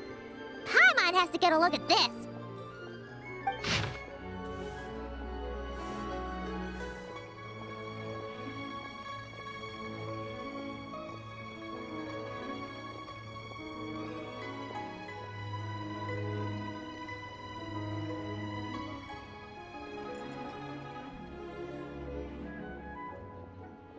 Under moon eternal, in radiant night, a maiden grants silk, soft and light? Wouldn't have had that supposed to mean? Under moon iridescent, in night divine. Blah blah blah, something cloth so fine. Something about fields being plowed, something else about seeds being sown from the earth. Seriously? What is this? The fields are plowed, the seeds are sown, and from the earth, life is grown. Whoa! You did that without even looking! Bravo! Bravo! We have an expert in our midst. Looks like this young lady really does know her role inside out. If I didn't know any better, I'd have taken her for the real deal. That's because I am the real deal. That's the spirit. This is exactly the kind of mindset I was talking about. Behold, mortals, I am none other than the indomitable Rex Lapis himself. Kneel before my godly splendor. Believe me, young lady, I know exactly why you do it. Back in the day, I was just like you. I must say you are rather amusing as mortals go. Miss White Horse Adeptus, it is a great pleasure to make your acquaintance today. I have some questions regarding the poem, and I was wondering, perhaps, if you might be able to shed some light on it? You want me to explain the full meaning of its verses? Your guidance would be much appreciated. Fascinating. Tell me, do all the people of Liyue still express such reverence for the ancient ways? Well, it's true that we hold a deep fondness for our history, but it is hardly our only pursuit. One of my good friends, for instance, is even more devoted to the modern Fontanian art of rock and roll. Exactly! And don't forget, great practitioners of the role-playing arts walk among us too. People like me and you, young lady. Yes. So rather than placing too much emphasis on our reverence for the ancient ways, it might be better to say that here in Liyue, 100 passions bloom, each with a voice of its own. I see. Then, I suppose it wouldn't do any harm for me to enlighten you. In truth, it is but a simple poem of blessings. Its meaning is this. As the eternal moon rises in the night sky, a maiden adorned with lustrous jade descends upon the earth. She blesses the kudzu vines and mulberry leaves so that they may be used to make coarse cloth that is nevertheless soft, light, and comfortable to wear. As the iridescent moon rises in the night sky, a maiden adorned with lustrous jade descends upon the earth. She blesses the kudzu vines and hemp so that they may be used to make fine, luxurious cloth. As the frost moon rises in the night sky, a maiden adorned with lustrous jade descends upon the earth. She blesses the mugwort and artemisia so that they may be perfect for divination. So she really did come down from the moon? She shows the people how to use the plow and spade to purge the land of weeds, till the soil, and heap up the earth to make it fertile. Then with the hoe, she teaches them to sow their grain, bestowing the promise of life upon every seed. She blesses the millet and the beans, ensuring that their stalks and vines stretch forth without end. She graces the wheat and the rice, so that their heavy heads are filled with plump, glistening grain. Sounds like she's a real pro at all this farming stuff. The fruits of the field are harvested and brewed into sacred wine for honored guests.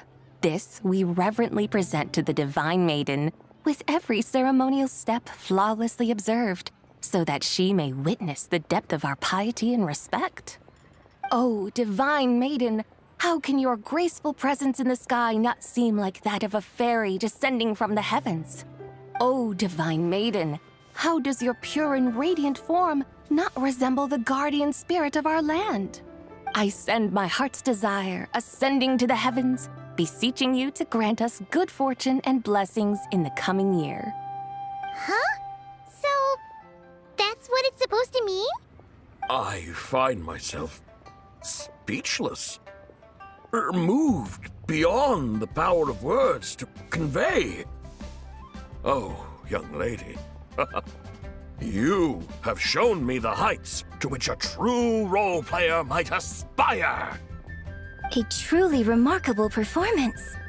I did not anticipate that anyone could unravel this poem with such depth and clarity, and so soon after the Ministry of Civil Affairs noticed, too. I'd even begun to consider myself somewhat versed in the matter, but as they say, there's always someone more knowledgeable out there. Allow me to extend my thanks to you, Miss Whitehorse Adeptus. You are far too humble, young one.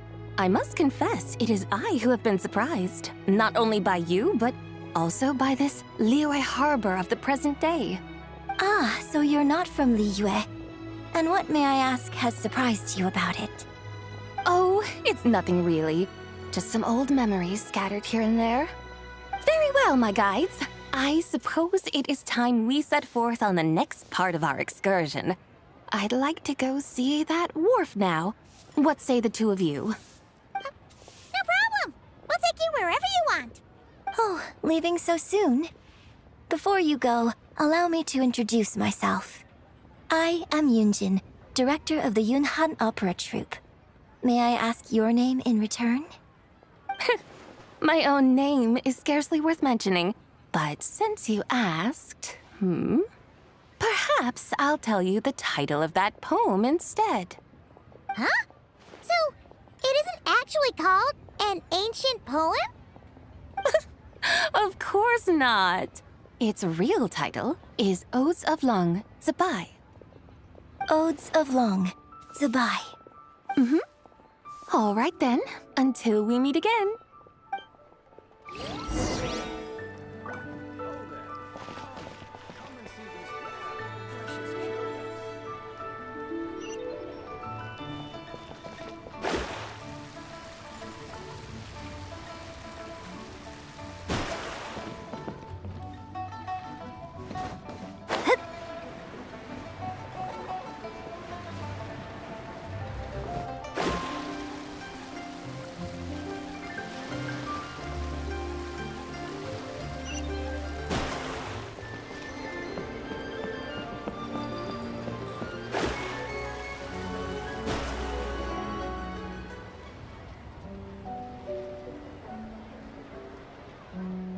Ganyu! I almost forgot to mention. On my recent trip to Notcry, I came across something really fascinating in the Frost Moon Scion's library. I found records in their collection of another divine envoy living on the moon. A divine envoy on the moon? You don't think it could have been referring to the White Horse Adeptus too, do you? No way to say for sure. Still, the similarities between our legends are intriguing, to say the least.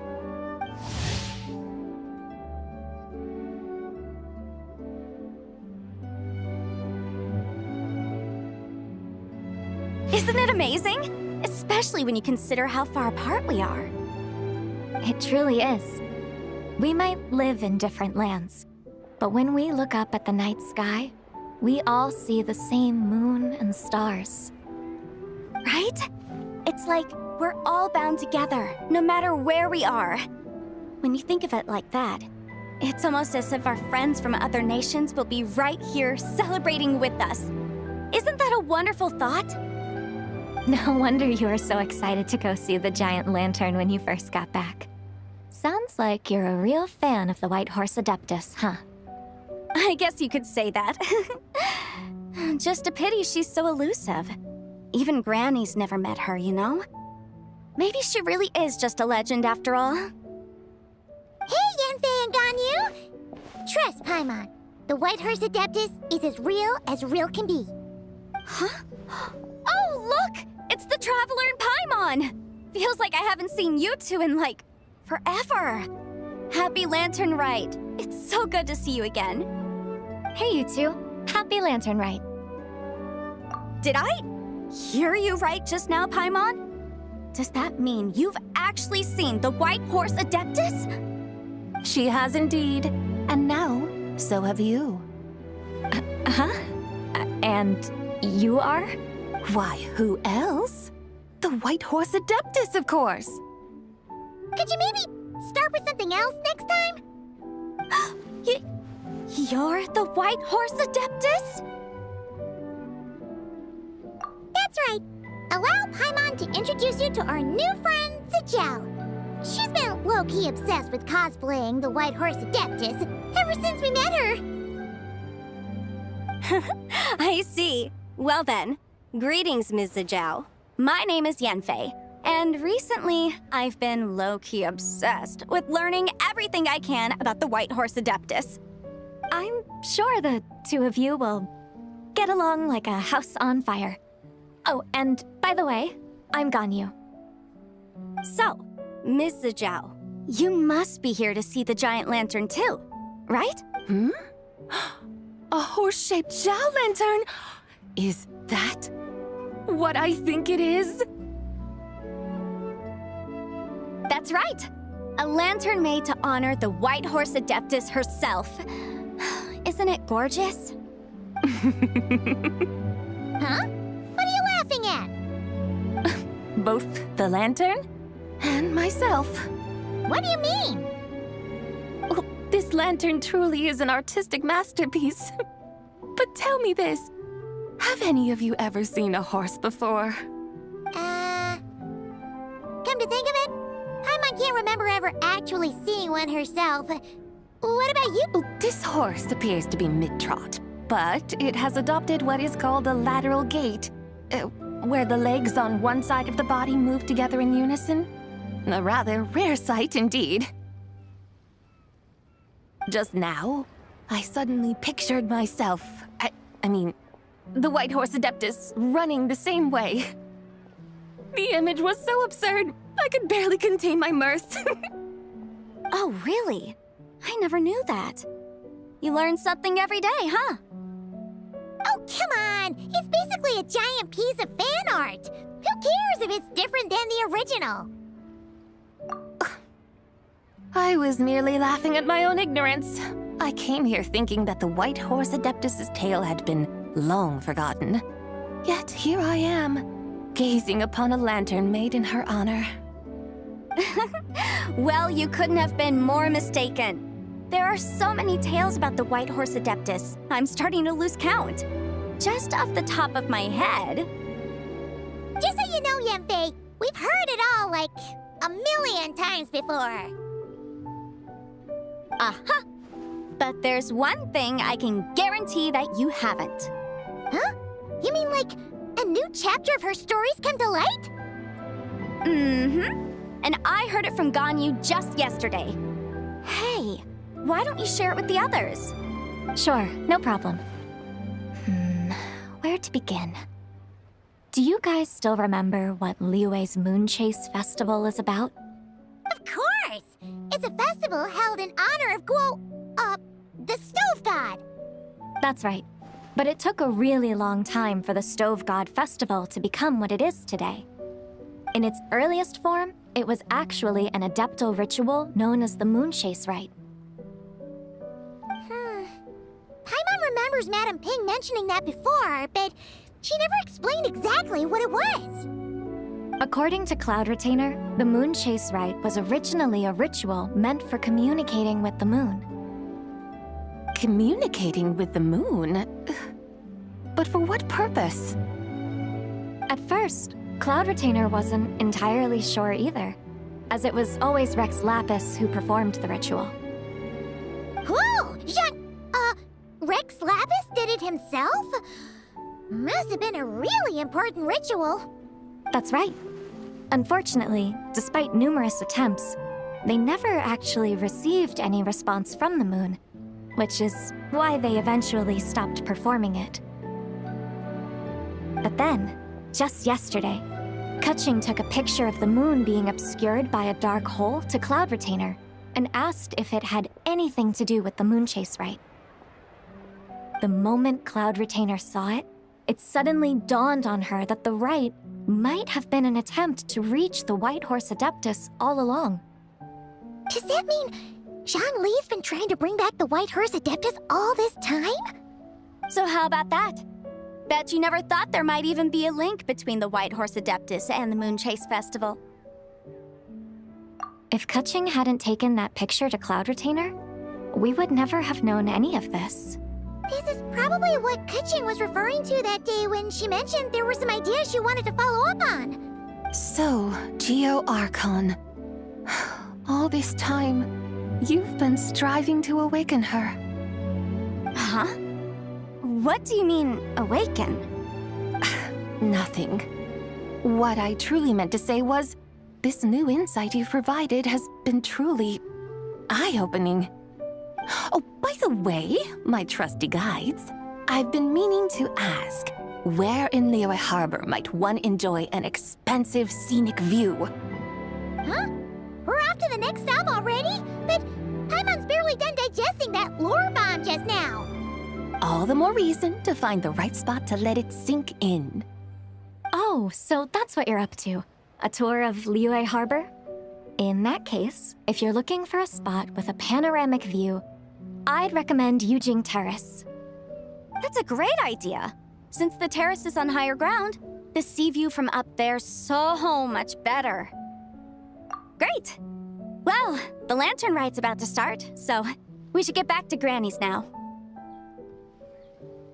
Hope to see you all at the festival tonight. Oh, you're off too? All right then.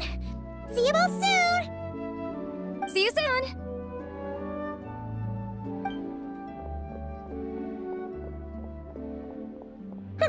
Very well, my guides.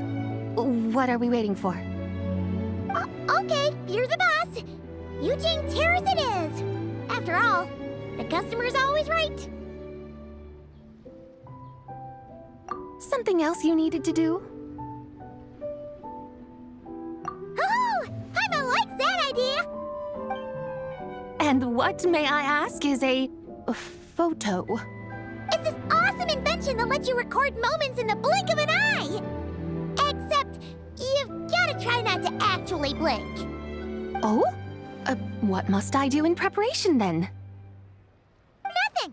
All you gotta do is choose a pose. The Traveler will handle everything else.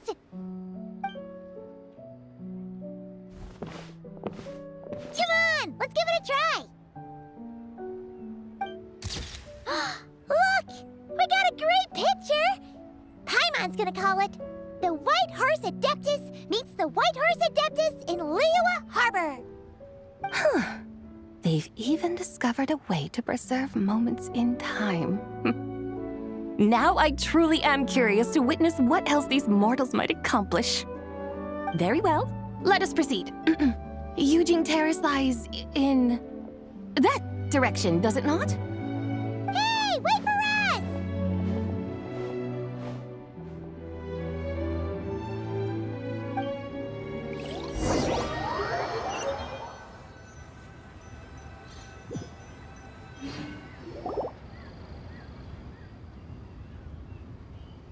Truly a marvelous view if ever there was one.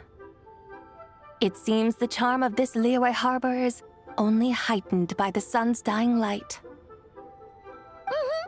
And soon, people will start releasing their shell lanterns to mark the most important day of the year. Practically everyone will be with their friends and family, eating a big meal, chatting, and even setting off fireworks. Trust Paimon, it'll look even more amazing then. What do you say? Want to stay to see that? No need. Let us bring this weary day to a close. Weary day? You mean, you didn't enjoy your tour? I had imagined you would arrange for me to witness some grand spectacle. Perhaps the descent of divine beings, the manifestation of the sacred before mortal eyes, or the appearance of a selfless hero come to aid the helpless and downtrodden. Or, should that not come to pass, then at the very least, spend a little more coin. For that, it seems, is how one finds true enjoyment. Alas, but there was none of these. Instead, we merely filled our bellies, listened to tales, and gazed upon a crude imitation of my likeness. And now the sun begins its descent. What a day of quiet tedium. Well, we're so sorry. If we'd known that was what you wanted, we'd have done it all differently. It's all that Zhang Li's fault for not making the customer's requirements clear. Well, it's too late now. Do you still believe I would part with that soul fragment, now so intertwined with my very being? But... I knew you were the more astute of the pair. Huh? You were just trying to scare Paimon? It seems the realm of the Geo-Archon has a way of making one more stony-faced. So, you were just pulling Paimon's leg? Of course. I was merely engaging in a little banter with the two of you. Long ago, I shared tales with various mortals who chanced upon my mountain abode. Never did I imagine that those stories would endure. It seems I greatly underestimated them. Perhaps, as your Geolord said, a few pieces of ancient Langan's magnificent jade have truly become part of the very foundation of this land. So, you've decided to help us? Again, that goes without saying. I made up my mind some time ago now. When I beheld a rather intriguing scene as I set foot in this city, I saw porters passing through the alleys, setting down heavy wooden crates from their weary shoulders, peddlers pushing carts as the kites and lanterns upon them rustled gently in the breeze. I saw cooks cooking, actors acting, scholars reading, soldiers marching, children playing, elders resting, officials officiating, and the common folk absorbed in this or that, reveling in the simple joys of life. Some, it seems, have already found that which stirs their hearts, while others continue to fret, troubled by uncertain futures. Yet, in this gentle and serene order, each holds fast to their anticipation, not only for the celebrations to come, but also for the first light of the morrow. Scenes I once yearned to behold now unfold before me, no longer in Langan, but in Liyue Harbor, thousands of years on. How wondrous is this mortal realm! Thank you, Whitehurst Adeptus! Thank you so much! Adeptus, Adepti, perhaps the singular art in which we are truly proficient is that of sequestering ourselves within the high mountains. But once we leave our mountain refuge, we find ourselves drawn back to mortal ways all the same. So, it is I who should offer my thanks to the two of you. Traveler, Paimon, you have made this day more delightful than any I've known in a long, long time. Come now, and take what it is you need. You mean, like, right now? But don't you think we should wait for Zhang Li? That won't be necessary. All things shall meet again in their time, for the waters know no rest, and the flowers their appointed season. One need not fear that life is but a journey of goodbyes.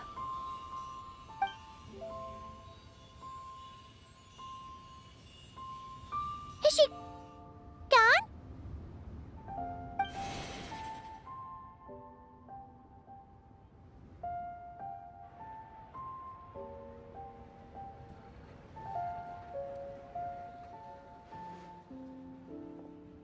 Yes, she's gone. A deadly self is formed from the body's impure vapors, so naturally it cannot survive long in this world. Had it not been sustained by the remnant of Zibai's soul, it would have faded away a long time past. Now that the remnant is gone, it has severed its ties to the mortal world. Zhengli! When did you get here? A while ago, Paimon would have thought you'd at least want to say goodbye. though mountains endure, the ceaseless waters will, at last, wear away their sharp edges. Thus must I meet the marks wrought upon her by the ruler of time with great caution. It may be goodbye for now, but someday we will meet again. Really? And when might that be? Who can say for sure? Years and years from now, perhaps. Or maybe tonight, at the Lantern Rite. Are you saying that if the White Horse Adeptus were to be resurrected, she'd still have the memories of the three deadly selves? That she'd still remember us? We will find out soon enough.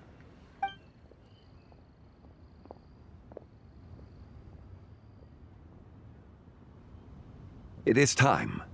The rite is about to begin.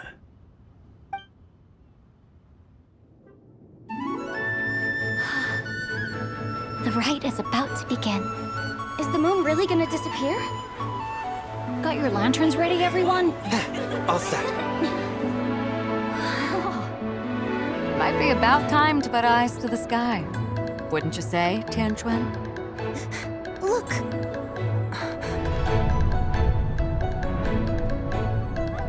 When the sun's out, eat the sun. When the moon's out, eat the moon. Whoa, is this the lunar eclipse? Under moon eternal, in radiant night, a maiden grants silk, soft and light. Under moon iridescent, in night divine, a maiden grants fiber for cloth For so you. fine. Under moon of frost, in night so great, a maiden grants tools to divine our fate. The fields are plowed, the seeds are sown, and from the earth, life is grown. The seedlings stretch, the crops do rise, and all unfolds before our eyes. Fruits are gathered, sweet wine is poured. These gifts we offer to our Lord. Pure is heaven, so fair and bright, she shines as light in this dark night. And with her does this, wish take flight.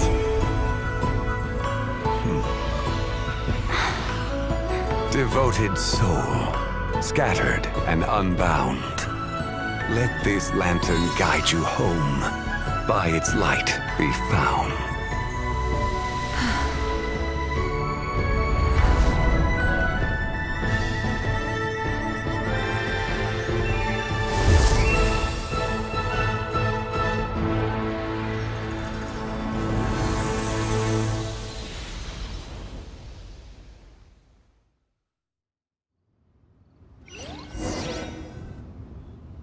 Did we do it?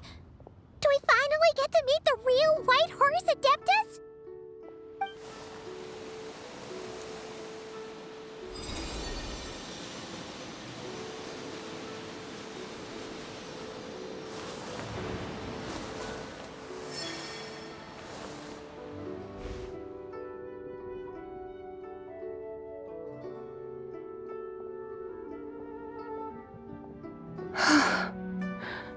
This place. Where am I? A familiar land, now known by the name of Liyue. Liyue? The peaks adorn the clouded moon. Then, who might you be? Oh no! She seems to have lost all her memories after all. And those countless lights in the sky. What are they? These lights, each like a dwelling in glad accord, usher in this day of joyous rebirth. And whose rebirth might that be? That of my old friend, Zibai. Zibai? Yeah, that's you! Don't you remember anything at all? That's... me? Oh, yes. The envoy of the Lunar Palace. My name is Zabai, indeed. Then you must be the Lord of Geo, Heaven's Star. Many years have passed since we last saw one another. Zabai, my friend. Welcome home. Home?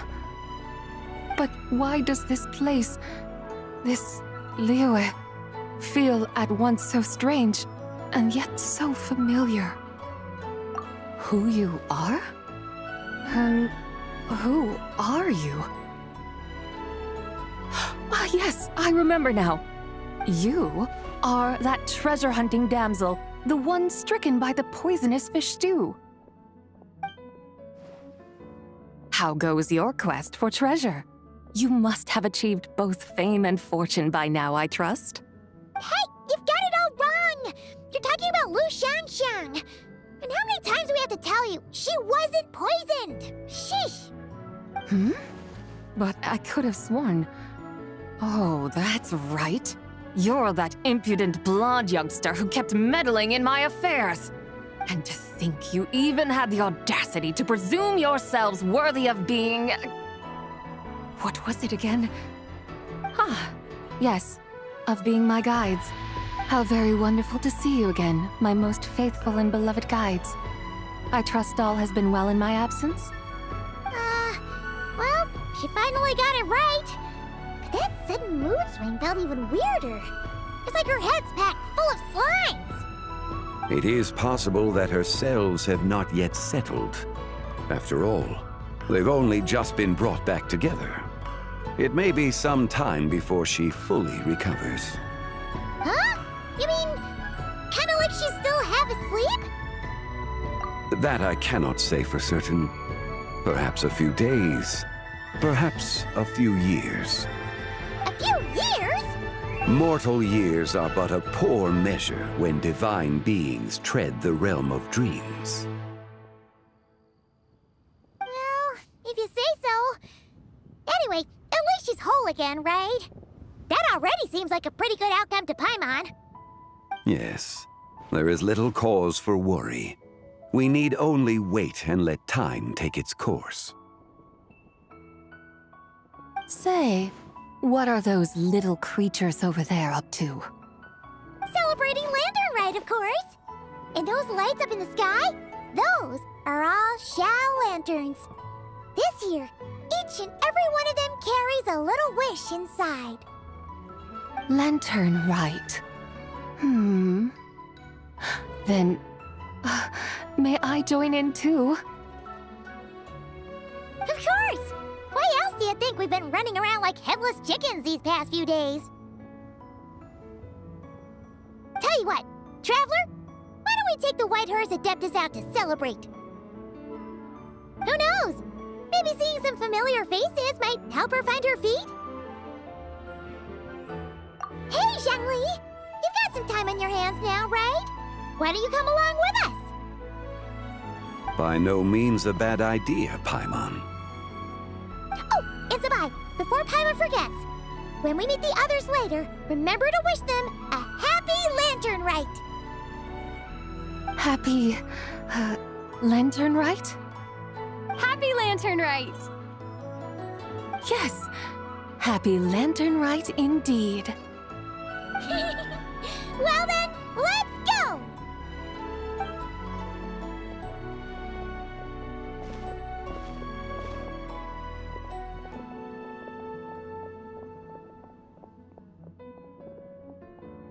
Lantern Rite.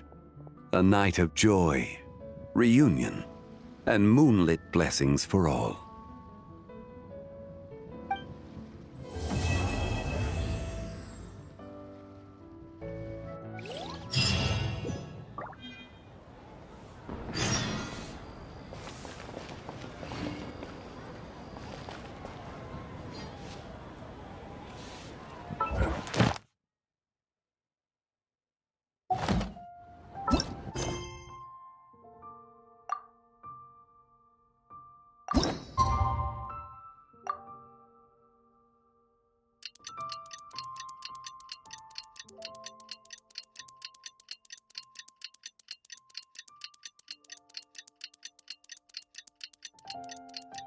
Paimon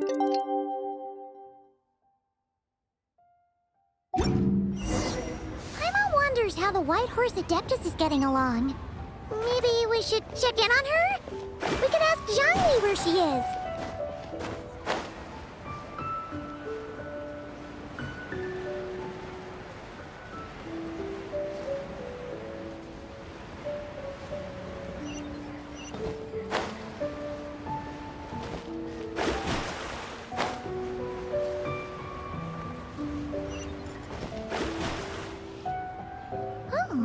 Looks like Zhangli hasn't stopped by for tea today. Hey, are you two looking for your friend? Try going up that way. Is Zhangli up that way? No, but that young lady who was dressed up as the White Horse Adeptus the other day is. She's your friend, right? I just saw her head toward Wanmin Restaurant. I was wondering why she was eating alone. But then you two showed up hot on her heels. Oh, what luck! We were just on our way to find her. But what's she doing at Wanmin Restaurant? I have no idea.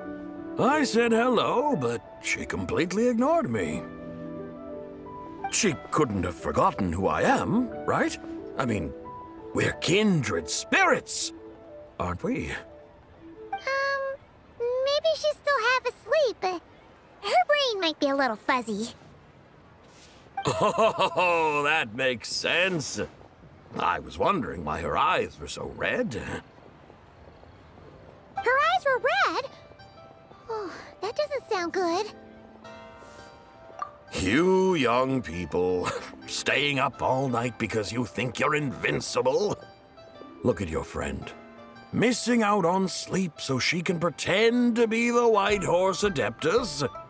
That's where that leaves you, you know. A word to your friend from someone who's older and wiser. She really needs some rest. Paimon wouldn't be so certain about the older and wiser part. Yeah, what was that? Hurry along, then. Oh, and don't forget to come back and check out my Rex Lapis cosplay when you're done.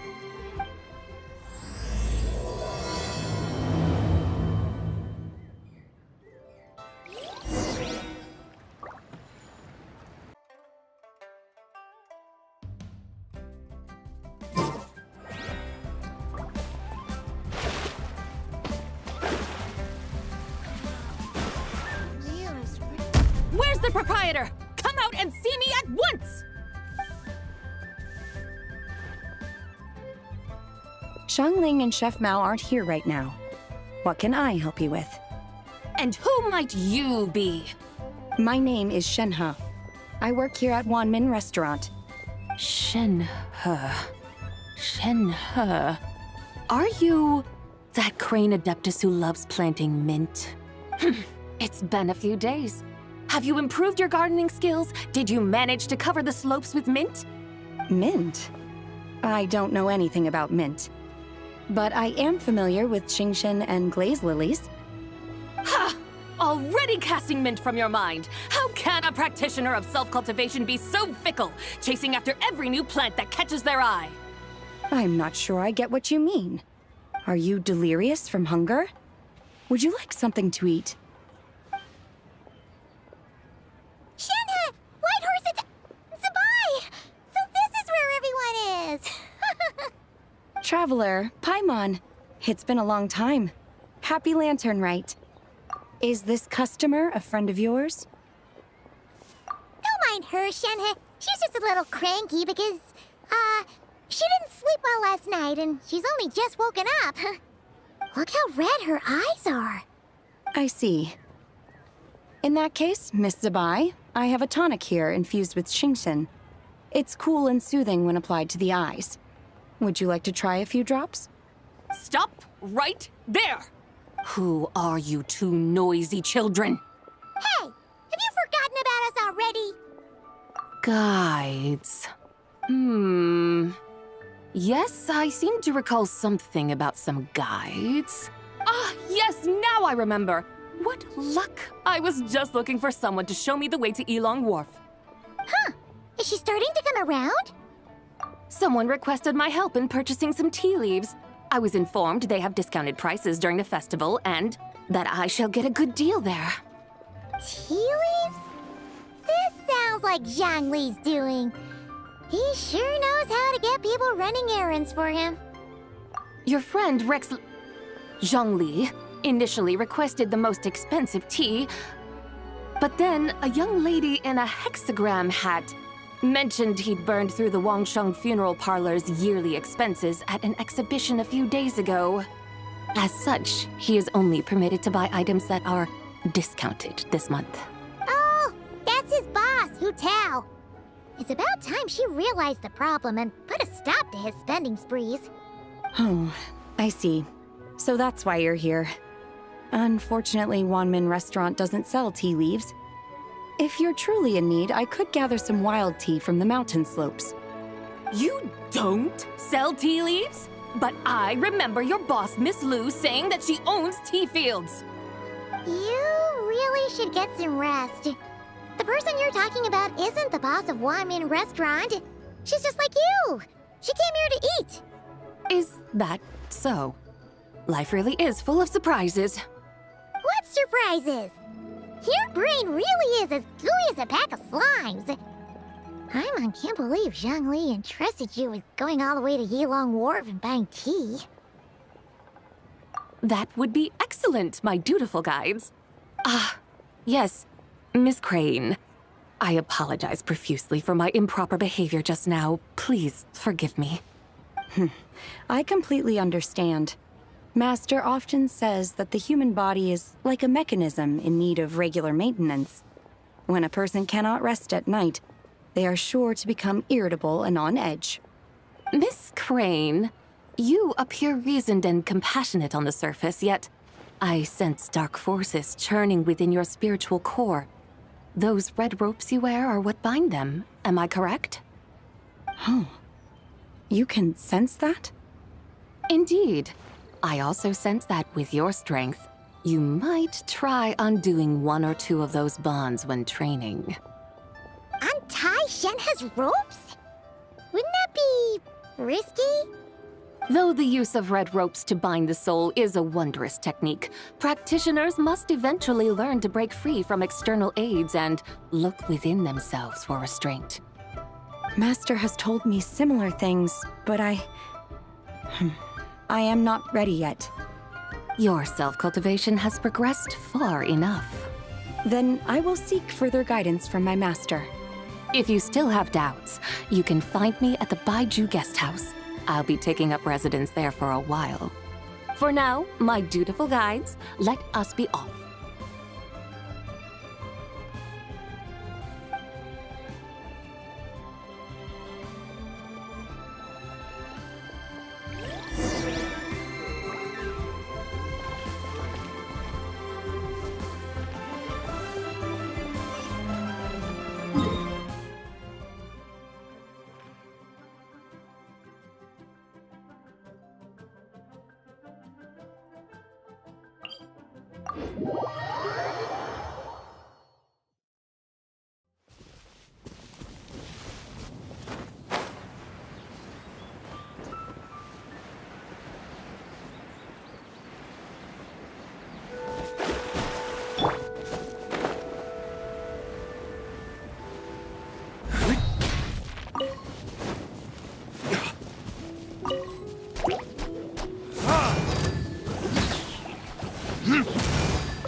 I suppose this will do.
Rain, if only you could cleanse the corrupt souls of this world.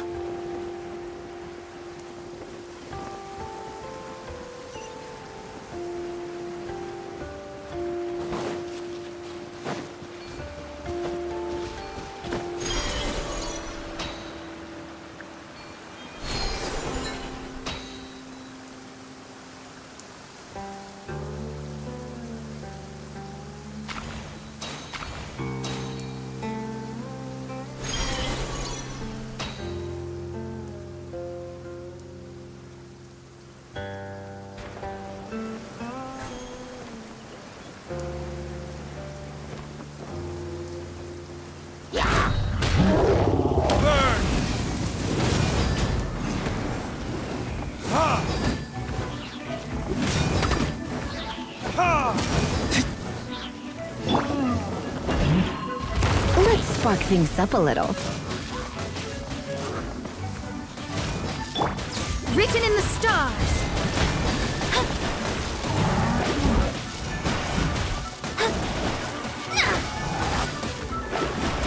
Shadows of fate.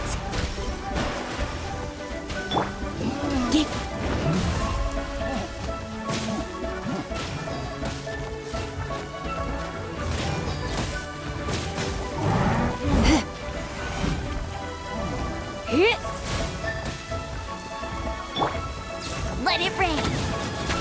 Get him. Bet you can't keep up with me.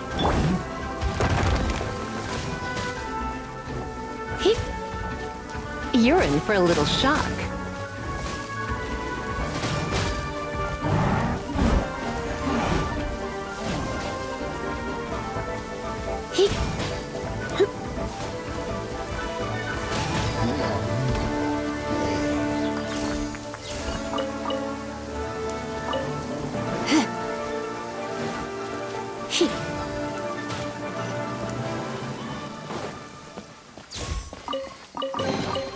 What do you think, cutie?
Wharf?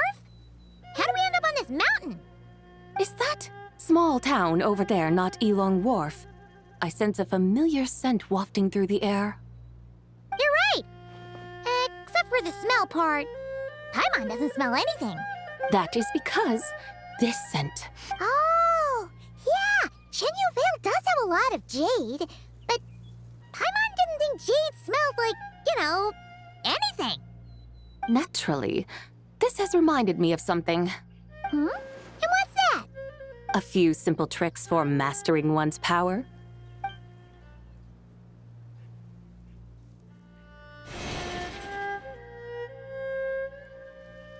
What is that thing? I'm sure you've been to Elong Wharf many times before, but I wonder if you've done so while cruising through the air. You've been such dutiful, dedicated guides, so allow me to offer this fresh experience as recompense. Please step in.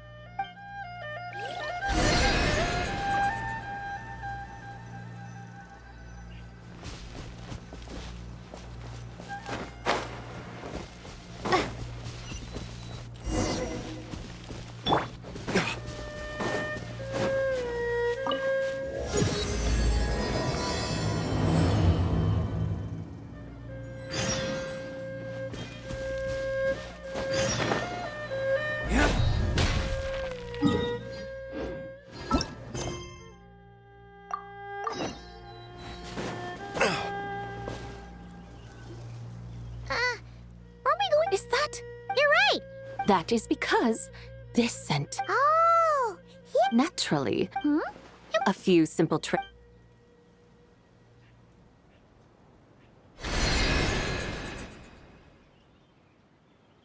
What is that thing? I'm sure you've been to Elong Wharf many times. You've been such. Please.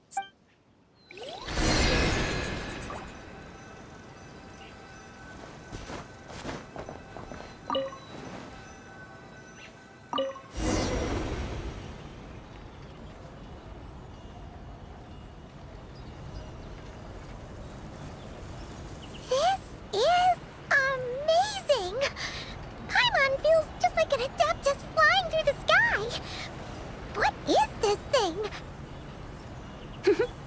I created it from my memories of the chariot of the Lunar Palace. Many years have passed since I last laid eyes upon it, so there may be some discrepancies. Nonetheless, it is functionally much the same. A lunar chariot? Wow! Paimon never imagined she'd get to ride in one! So, Sabai, does that mean you used to work on the moon? Work. That's an interesting way to phrase it, though I suppose you are correct. I was once an angel, a member of a race tasked with guiding humanity. Then, graced by serendipity, I became a moon envoy. Huh? What's a moon envoy? Some kind of super important angel? As you would understand it, a moon envoy is a job title. Any angel, or non-angel, can become a moon envoy. Does that mean you're not the only one? Of course not. Though my memories are still hazy, I vaguely remember some of my colleagues. There was one who liked to take on the form of an ibis. An ibis? Could it be... Can all moon envoys turn into animals? Does that mean Rauma could take that job? She can turn into a deer, and moon chanters are some sort of Luna envoy anyway, right?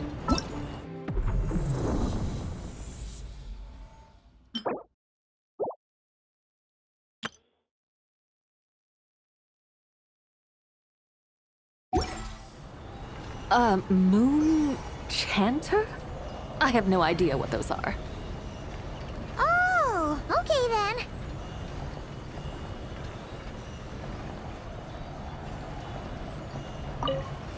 Look! Paimon thinks she saw a tea vendor over there! Very well. Let's take a look.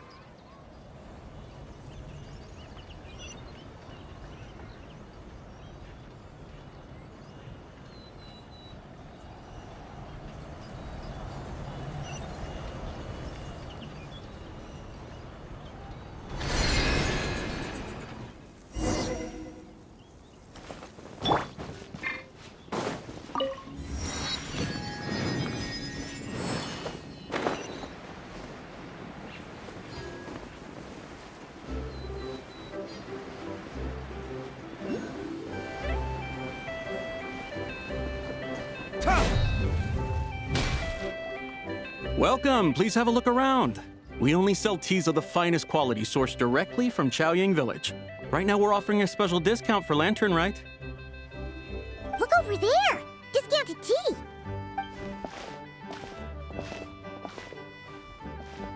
Dear customers, are you looking to purchase some tea leaves? I could see from your bearing that you are no ordinary customers. My humble shop has some exquisite teas that should satisfy your more refined tastes. We're not here for quality. We're looking for a discount. A discount? Well, that's a coincidence. Our Sunglaw tea is on sale right now. A special festive offer. Something about the name of that tea sounds familiar to Paimon. Buy 3 boxes of Sunglaw tea during the festival to get 10% off. Buy 4, get 20% off. Buy 10, but... That's right. 10 boxes at half price. Have you been to our shop before by any chance? Oh, Paimon's definitely heard this spiel before. 3, 4, 10, 10, 20, 50. Sabai, what are you muttering about? When purchasing 3, 4, or 10 boxes, the corresponding discounts are 10, 20, and 50%. The intervals between the two sets of numbers are 1 and 6, and 10 and 30. Look! Her eyes turned blue! That's gotta be a first! If the differences between intervals remain equal, the interval after 6 should be 6 plus the difference between 6 and 1, which is 11. Similarly, after 30, the next interval should be 50. Therefore, extrapolating upward, the next two numbers in each set should be 21 and 100. You're making Paimon's head spin! Those numbers, what do they mean? They mean that if we buy 21 boxes of Sunglaw tea, we should get a 100% discount! 100% discount? You mean we'll get them for free? Oh, there was a pattern to the discounts. Is that right? The pattern we speak of is mathematics, little one. A pattern that is always right. That's amazing! You're a shopping genius, Sabai. Oh, wait. Something feels off here. I had no idea our shop's discounts were tied to the laws of nature. I've learned so much from you, dear customer. No need to thank me. Now, please give us our 21 boxes of free tea. Wait! What's the matter? Paimon just realized what it is that's not right. It took you long enough. We got the short end of the stick! Think about it. If we don't have to pay when buying 21 boxes, then if we buy even more, the vendor should be paying us money instead, right? Huh? Hey, Zibai, work this one out. If we buy 100 boxes, we'd make loads of money, wouldn't we? It stands to reason. Wait a moment, dear customers.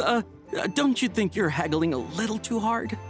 You are the one dictating the discounts. We're simply extrapolating the numerical patterns within. As such, we are hardly haggling. You have a point. However, that's right.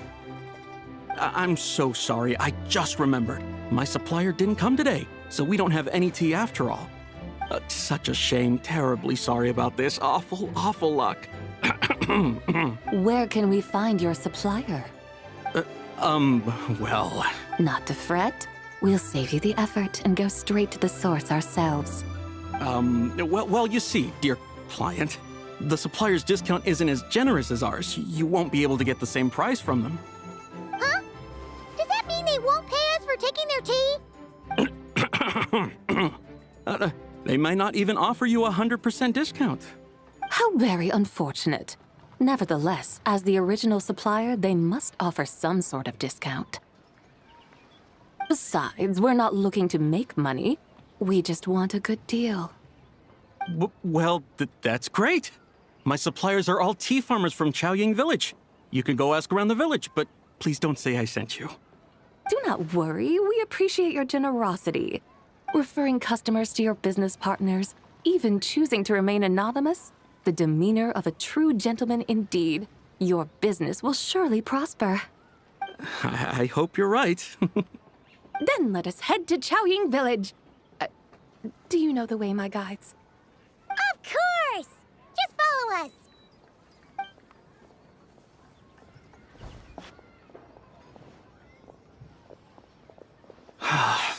What otherworldly beings were those? Thank the heavens I managed to send them on their way. I should hurry home and pray to the White Horse Adeptus. May she bless me such that I never encounter such customers again.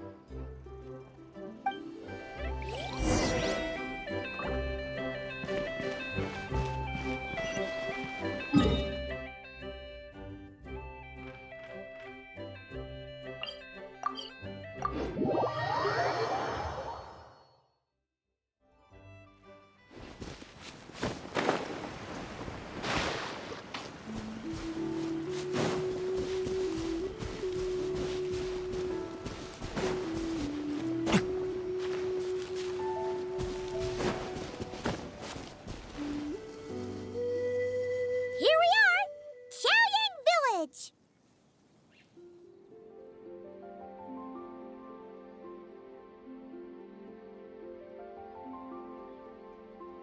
The mountains and waters are pristine. They embody the beauty of heaven and earth. It's a good-looking place, all right.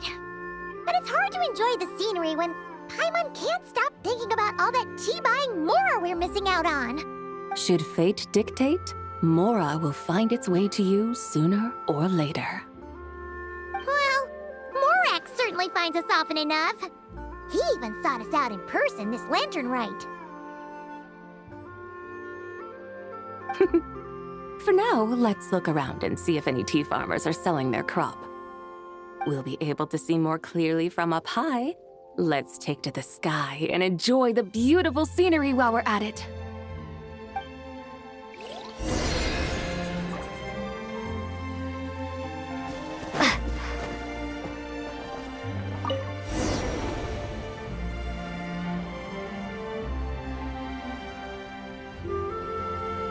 Wow!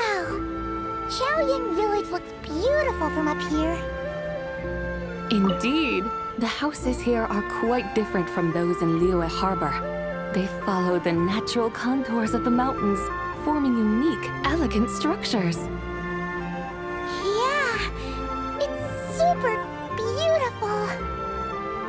The white walls and dark tiles frame the emerald waves of the terraced fields, while the curved eaves and tall gateways juxtapose each other with grace. It's almost too beautiful to be true. The crowing of roosters and barking of dogs, the calls of farmers working the fields, a vibrant pastoral chorus overflowing with earthly vitality. Yeah, it's incredibly beautiful, huh? Have you studied the linguistic arts by some chance? Huh? Your vocabulary for beauty seems rather constrained. Paimon knows how to say pretty as well. I see.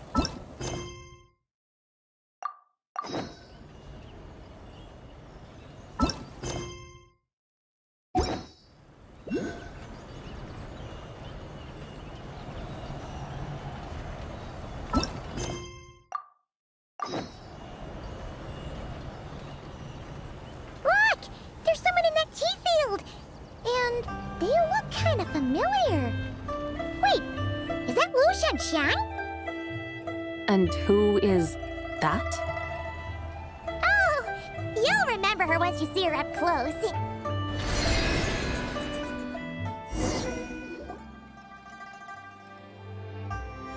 Hey there, Lu Shanxiang!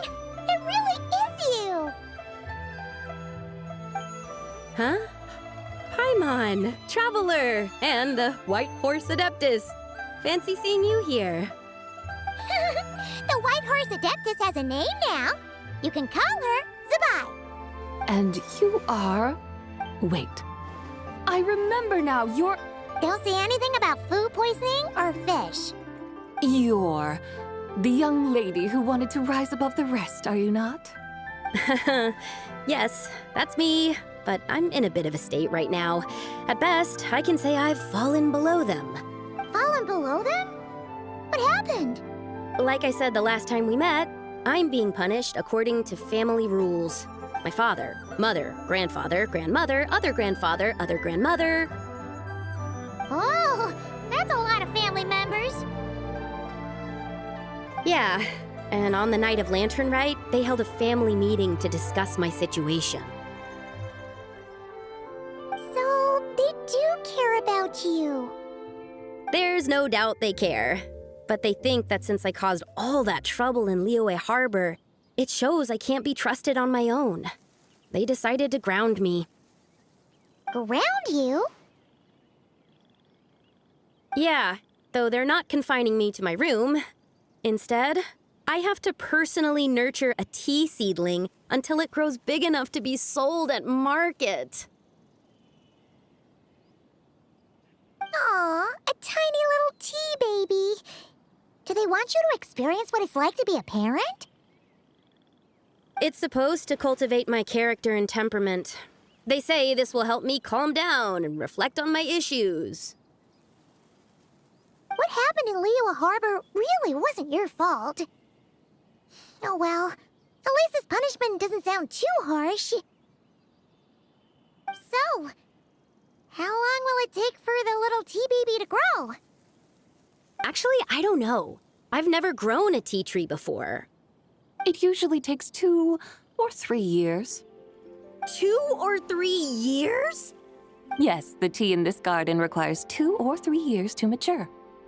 That long? Zabai, you're not making this up, are you? When the plants thrive and grow, that is the meaning of my name. I can tell at a glance when their season of ripening will come. Do I really have to waste 2 or 3 years here? Why is this happening to me? I'd only just found my direction in life. Yes, during the night of Lantern Rite, I heard many people reciting poems from long gone in praise of the moon. In that moment, I suddenly felt a great sense of pride. I mean, I helped excavate cultural artifacts from long gone, so I contributed to the revival of these poems too, right? So I decided to stay with the archaeological team. I want to unearth even more history. I see. And are you sure that's what you want to do? If you don't achieve anything significant in the years to come, will you still enjoy it? Yes, because archaeology gives me that boom shakalaka feeling. Wait, did Xiangling teach you that? That's right. I was asking her for advice. She said that if something gives you that boom shakalaka feeling, then it has to be worth pursuing. I immediately thought about how when I'm excavating in the ruins, I always feel like there's a ghost standing beside me, and not in a spooky way. It feels like my great-great-great-great-great-grandmother patting me on the shoulder and saying, "Keep going. You're about to rediscover some grand ancestral knowledge." Right? It feels like I've made some kind of connection with my ancestors. Isn't that amazing? Since you've made up your mind, you should give it your all. And I'd love to, but I'm still grounded. Run away, summon up a little boom shakalaka, and leave the tea garden behind. Flee this village. That might be going a bit far. You don't want to lead others astray, Zabai. Yeah! Tell them about your great-great-great-great-great-grandmother. She must be the most super-duper ancestor to have ever risen above the rest, right? I'd be better off telling them about the White Horse Adeptus. After all, she's the supreme riser above the rest who saved my great-great-great-great-great-grandmother. Then it's settled. Tell your family that your decision has my blessing. Thank you, Tsubai, but I don't think cosplay is going to work on them. They won't listen. They don't need to listen. You need only follow the rules they've set out for you. What do you mean? As I'm sure you know, some ancient texts refer to the White Horse Adeptus as the Daughter of Time. My family history contains such records, but what of it? If the White Horse Adeptus were to manipulate time to make your tea seedling grow overnight, then you'd be free, correct? Is that how it works? If the White Horse Adeptus were to really get involved, my grandfather would let me leave right away. But who really believes that she'd show up and help? It's not as if you have any other options. Why not try calling out for help? It won't cost you any more. Guess I might as well. I've got no better ideas anyway. White Horse Adeptus, if you can hear me, please save me from my predicament.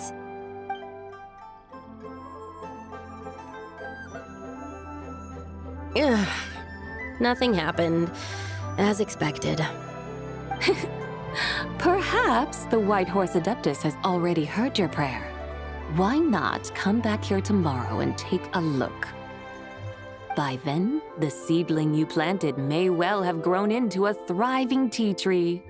Thank you, Tsubai, for trying to comfort me. I do feel better now, kinda.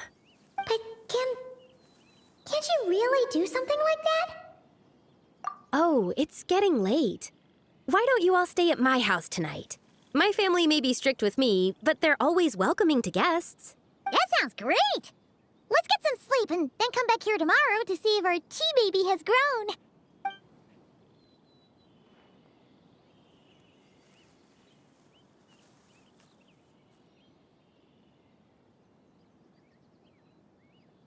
Oh, the tea tree!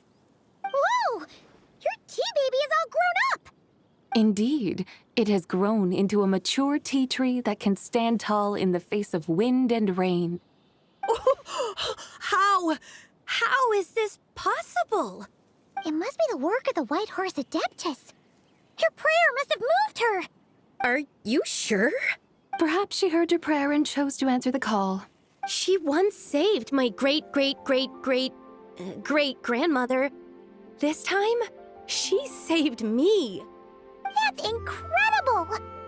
Your family must be blessed by the White Horse Adeptus.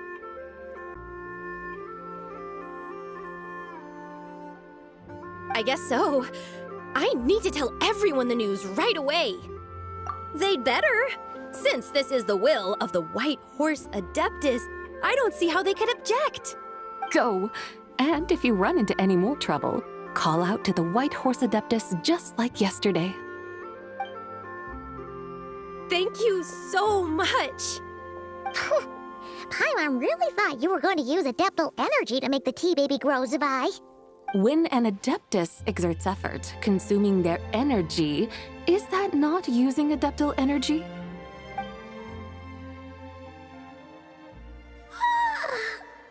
All right. What are we doing out here in the middle of the night? We're here to help Lu Xiangxiang fulfill her wish, of course. Can you really make the tea baby grow? It won't be easy, but there are ways.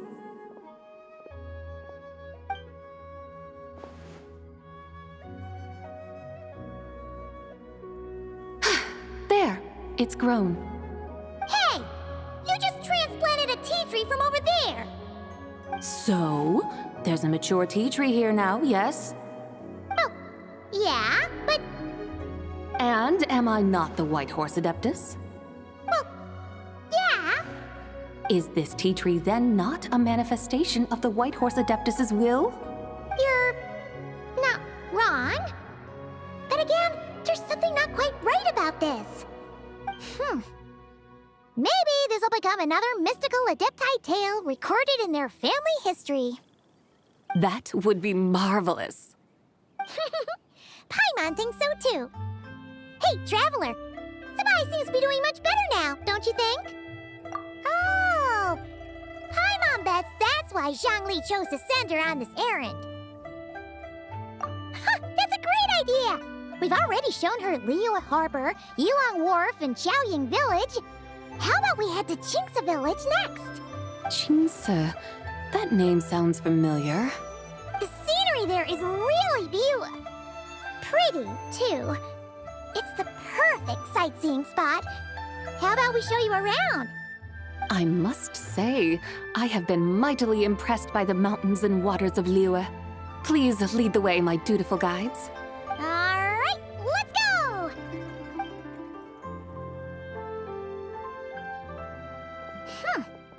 Paimon can't help feeling like we've forgotten something.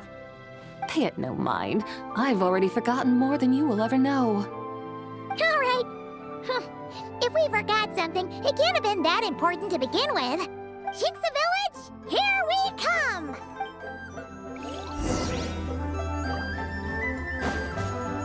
That's...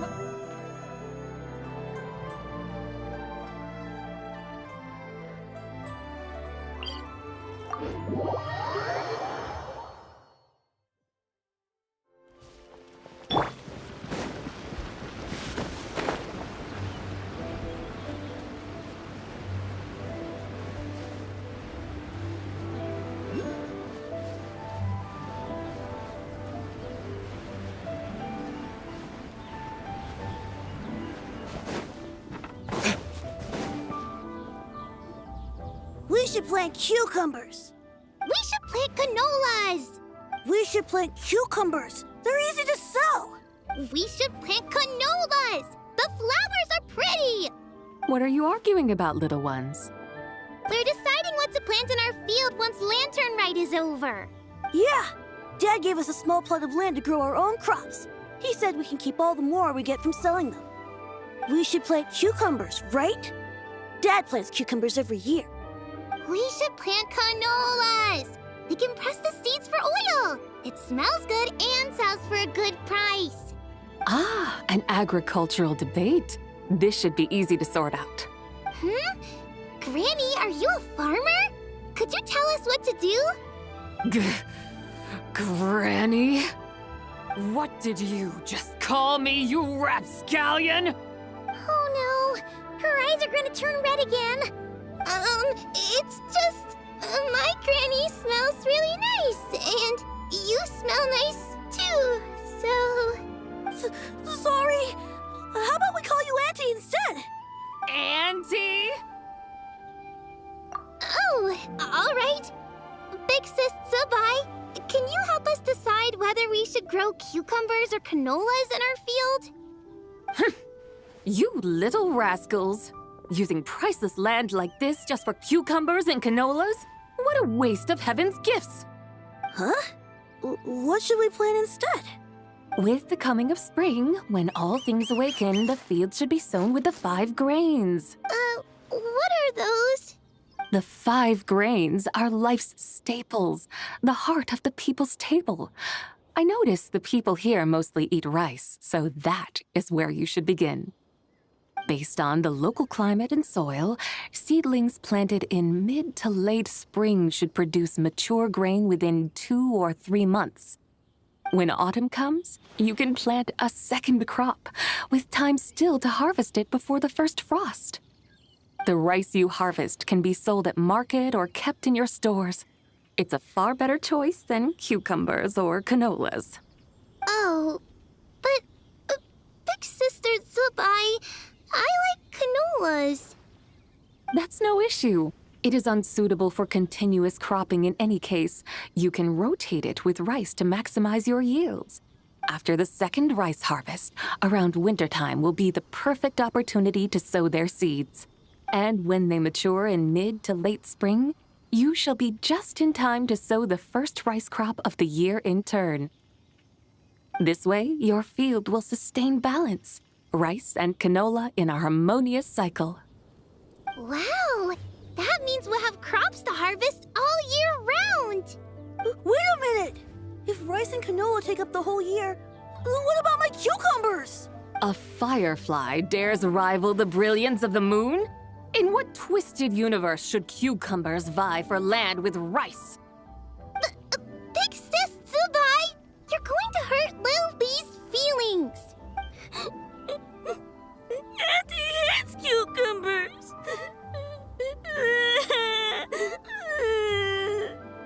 Stop crying this instant! I meant that cucumbers are simple enough to grow. There's no need to devote a whole field to them. Just find an empty corner of your yard, scatter some cucumber seeds in the earth, and before you know it, you'll have a thriving patch of vines.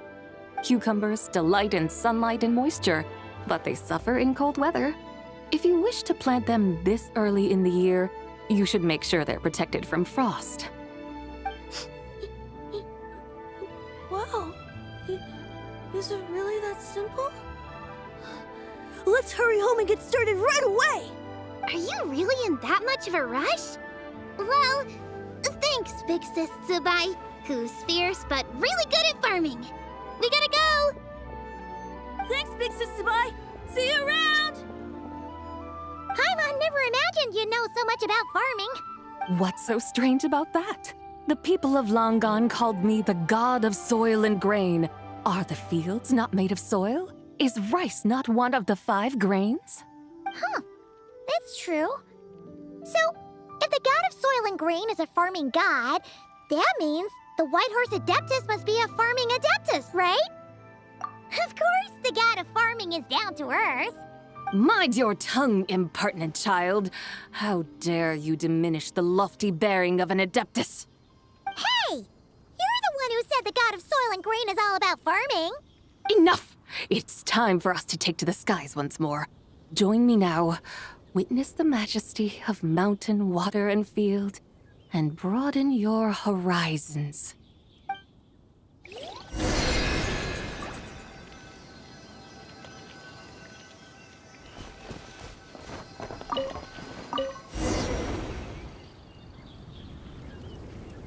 Wow! The terraces look so pretty from up here. The mountains tower like pagodas, the hills coiling at their feet like shells. Layers built upon layers, rising and falling in harmony. A truly unique and mesmerizing sight. Thinking about it, you have a special connection to this place, you know. A special connection? Yeah! There's a local legend about a white horse leaping from a pure spring to follow Rex Lapis into battle. Don't you remember? You must have been living in seclusion around here.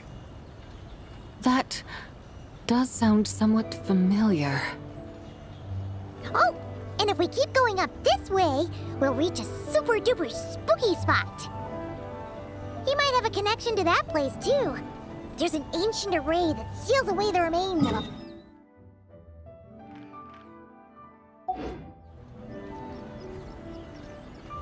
A god's remains?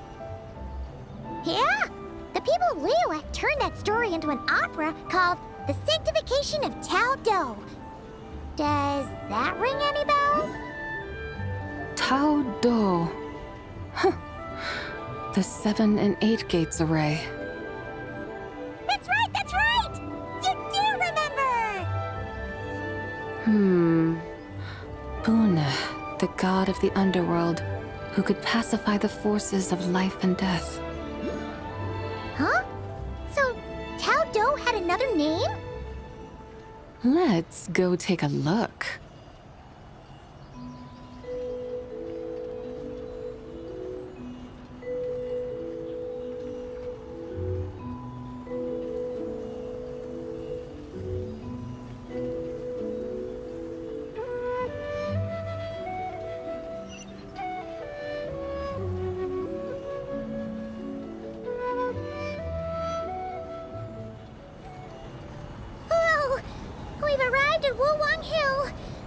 The atmosphere just turned spooky. I can't help but feel there's something strange about this friend you haven't seen in ages. Huh? Paimon thought she heard someone's voice.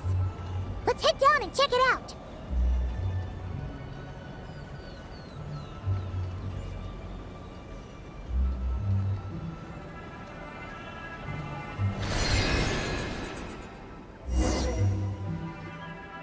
I can't help but feel there's something strange about this friend you haven't seen in ages.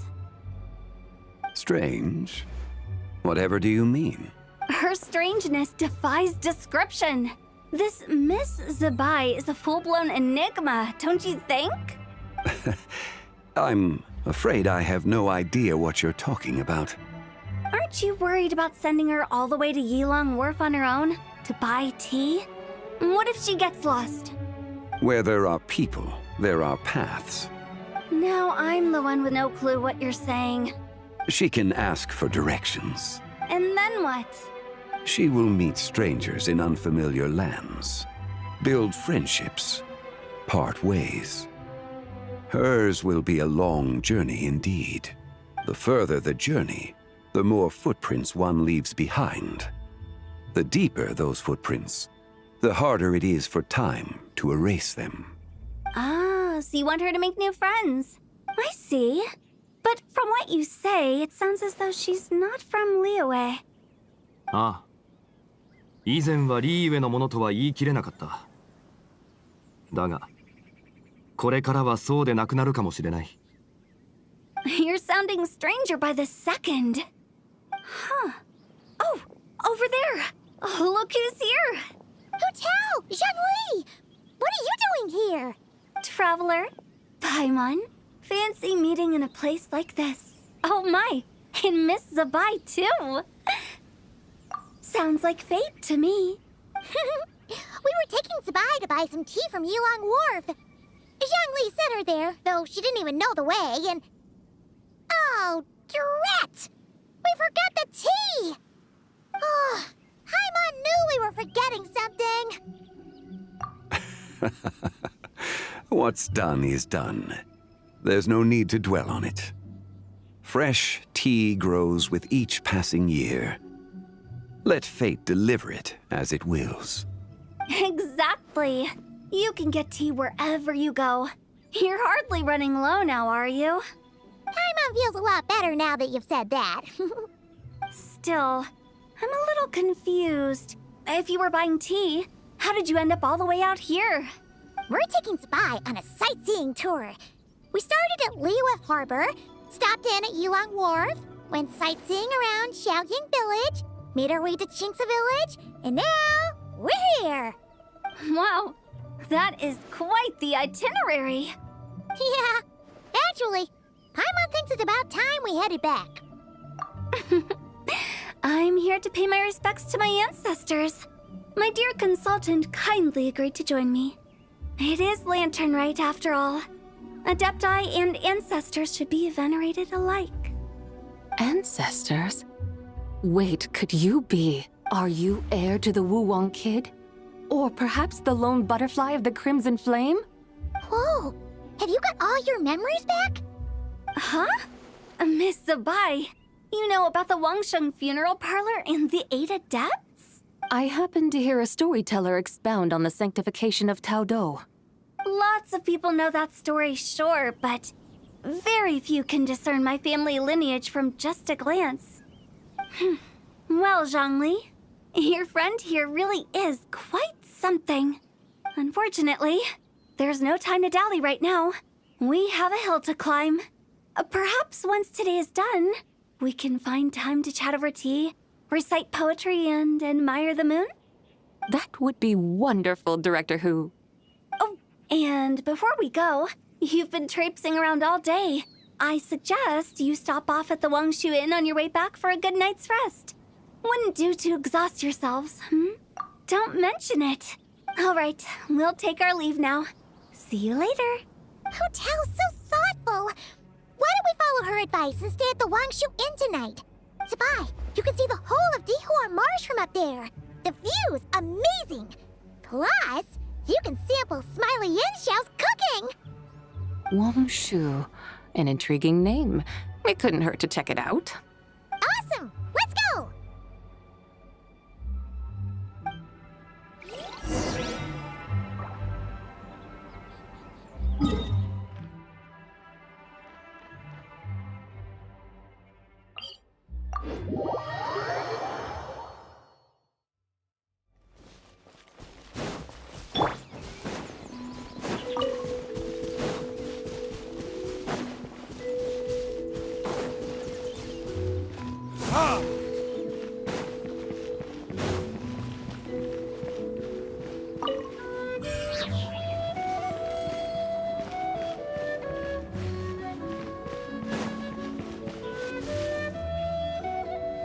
Is that towering structure Wangshu Inn?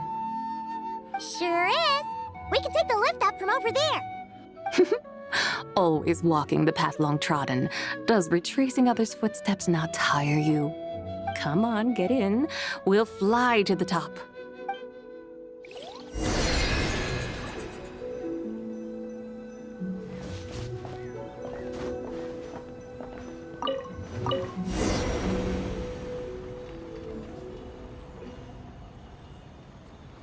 Are we really going to fly up to Wangshu Inn? Isn't that a bit showy? All the guests are going to see us. Is that a bad thing? To be able to witness an Adeptus. This will surely add to the inn's appeal, not to mention the room prices. The owner will thank us. You seem to really like showing off your powers. This inn's architecture is incredible, and the surrounding countryside radiates a picturesque charm. No wonder the new proprietor of the Baiju guest house thinks he can't compete and has decided to change his own establishment's name. The new proprietor? Ah, you mean Lu Shengsheng's dad. So you know about that, too. Personally, Paimon thinks it should go with something like Rex's Rest. That's a contender's name if Paimon's ever heard one. A fitting name indeed. So you think the guest house should change its name, too? Paimon kinda thought you'd say something like, such sacrosanct traditions must never change. Time flows ever onward. Why should the rules of yesterday be carried forward into the world of tomorrow? The people of today should determine what is to be kept. Huh. You're not as old-fashioned and stuffy as Paimon thought. The years ebb and flow, seas recede to reveal fields. In the vastness of time, I am but a wild horse in a boundless sea of dust. Even Rex Lapis, having waded through the waters of the river of time, is not quite the same as before. Zhongli? What was he like before? That is Another story for another time.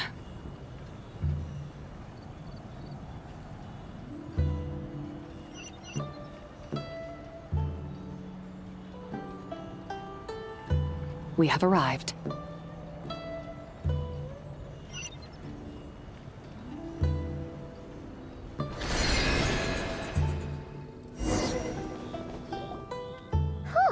This is the first time Paimon's ever flown up to Wangshu Inn on a chariot. Everything's so different when you're up high. Wangshu. Like moon lanterns and shell lanterns. Might it all be a coincidence?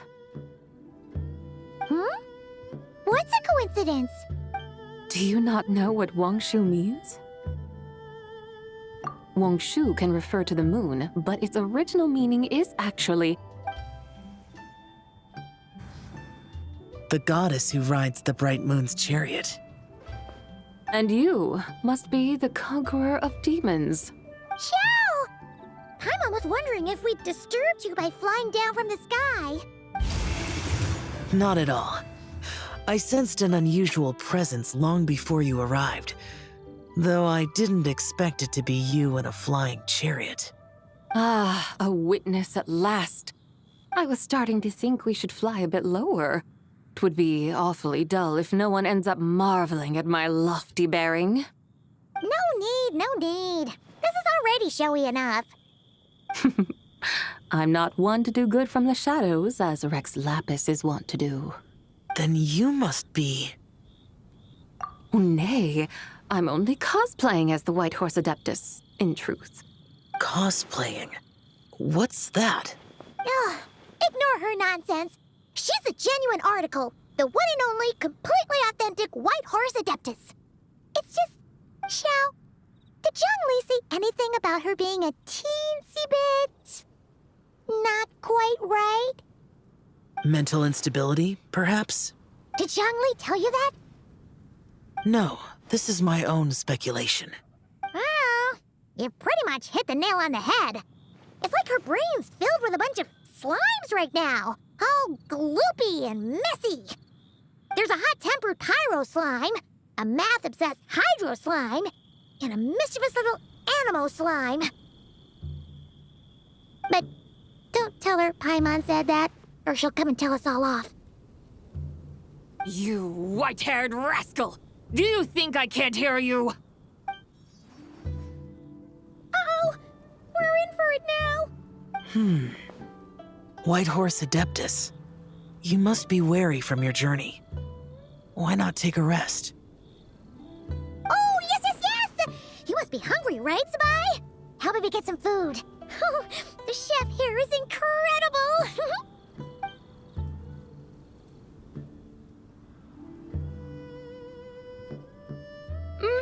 It's so hot! So spicy! Are you okay? Do you want Paimon to get you some water? Don't worry about me. I just need to pace myself.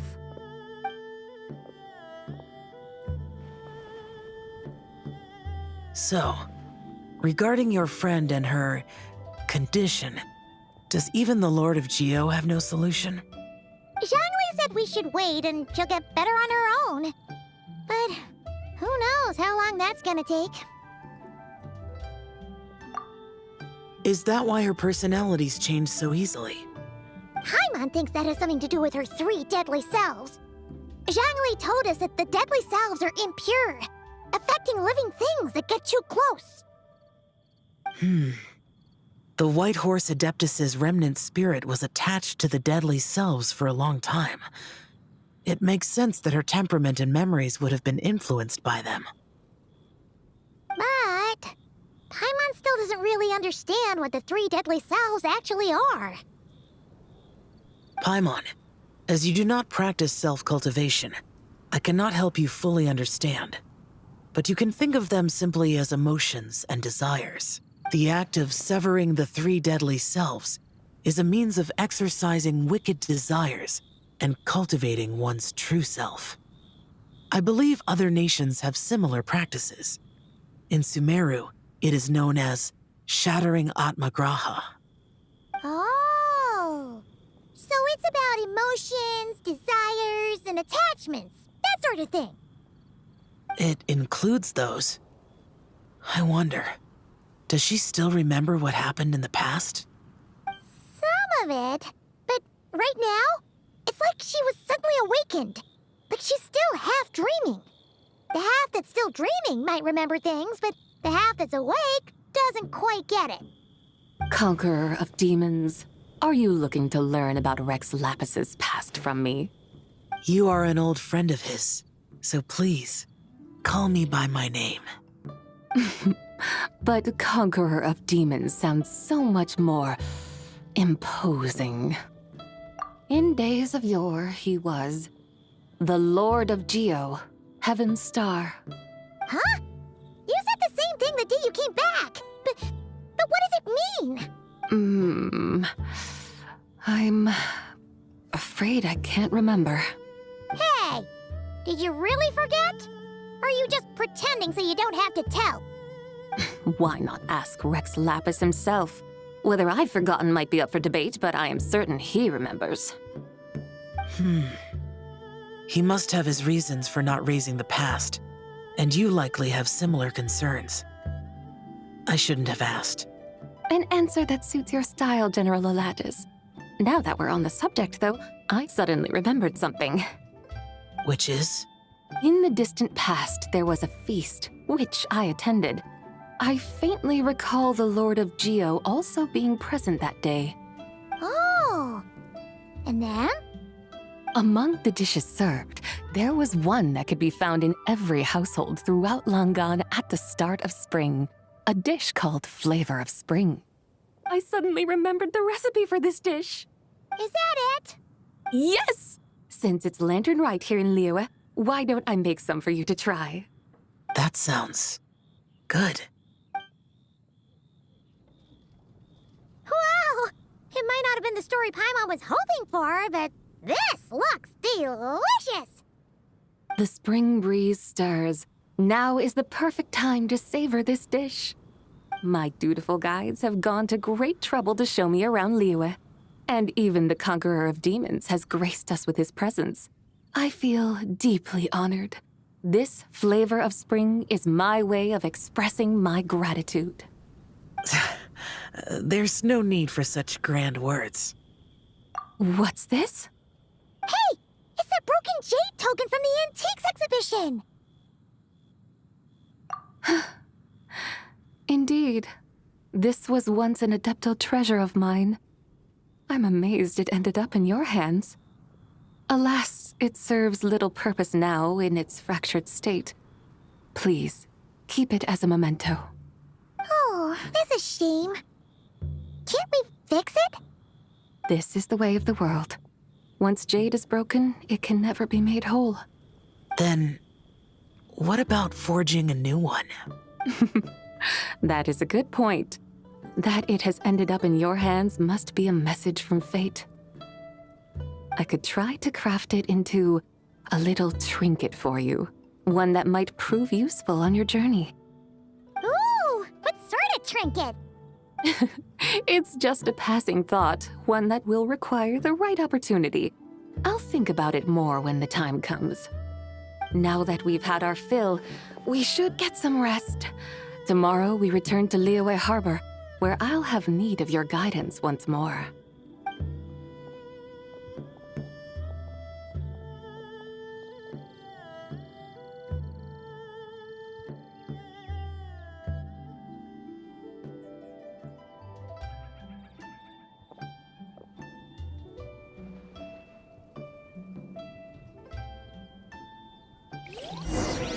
Please, straight on in.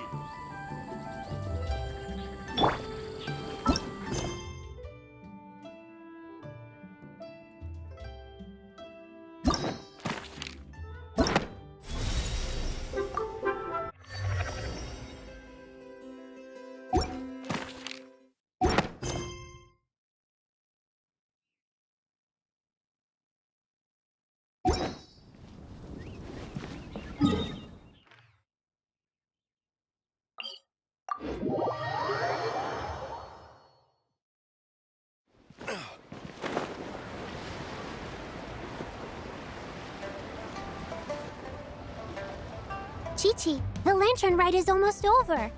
Do you remember how to make a Shao lantern? Morning, split bamboo, traveler, get silk, make Paimon. You've got it all mixed up again. They're here again. Yow! Looking good in that new outfit, huh? Hey, it's Paimon! Dr. Baiju gave this to me as a gift. How does it suit me? Thank you. Wow! What happened for Baiju to suddenly give you a brand new outfit, Yao Yao?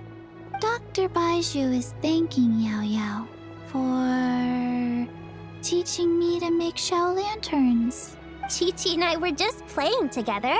Dr. Baiju's too kind. Oh, yeah, take a look at this. Dr. Baiju gave me these clothes, but it was Chi-Chi who wove this little basket. Wow! That's beautiful! When did you become so good with your hands, Chi-Chi? I learned to make Shao lanterns. Thanks to Yao Yao. I also made a wish. What do I always say? The White Horse Adeptus answers prayers. Come, help this old man make an offering in thanks. Huh? Mr. Liu? What did you pray for? For my idiot son to finally come to his senses and not change Baiju Guest House's name, which he has. Huh? He's keeping the old name? Listen to this. My granddaughter planted a tea seedling in our village just a few days ago. She made a prayer to the White Horse Adeptus to help it grow. Overnight, her seedling flourished into a mature tea tree. Oh, that sure does sound like a miracle. Could the White Horse Adeptus really have helped it grow? Of course she did. Oh, White Horse Adeptus, how blessed is our family over whom you keep watch. Truly, this is an extraordinary miracle. You must record it in your family history without delay. Of course. Huh? Is that you, Miss Zibai? Indeed. I have a long-term booking at your guest house. Yes, I recall. Mr. Zhongli said to charge your expenses to the Wangsheng Funeral Parlor, if I remember correctly. That Zhongli. Always making trouble for poor Hu Tao. I noticed when you were here last that you bear a striking resemblance to the pictures of the White Horse Adeptus in my family history. You both have golden eyes. Perhaps fate has had a hand in our meeting. And a glad meeting it is, Miss Zibai. Now, why don't I gift you some tea from my garden to celebrate this encounter? We grow Sunglaw tea there, and it has quite the reputation throughout Yilong Wharf. I hope you will accept it. Oh! Sunglaw, buy 10 boxes, get half off teas, back on the menu. Buy 10 boxes, get half off? Don't be silly. This is a gift. It's free. Woohoo! Nice! Thank you so much, Boss Liu. There's no need to thank me. You're a visitor from out of town, which makes you an honored guest. Make yourself at home. Lantern Rite may have ended, but the streets are still bustling with activity. Make sure to take everything in, meet some new friends, and enjoy your time here. And that goes for you kids as well. Happy Lantern Rite. Got it, Mr. Liu. Happy Lantern Rite. Yeah! Happy Lantern Rite, everyone! Happy Lantern Rite indeed.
retribution! Decided by destiny.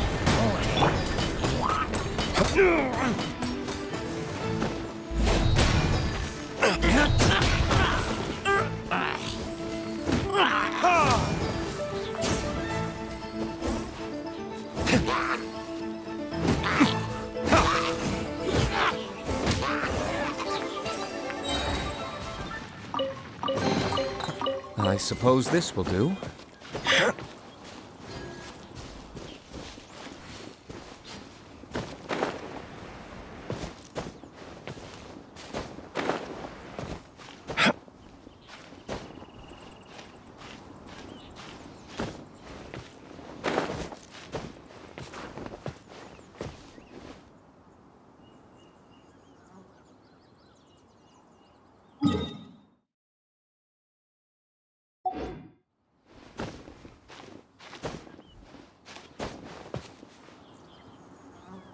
Look up there! That's the Jade Chamber!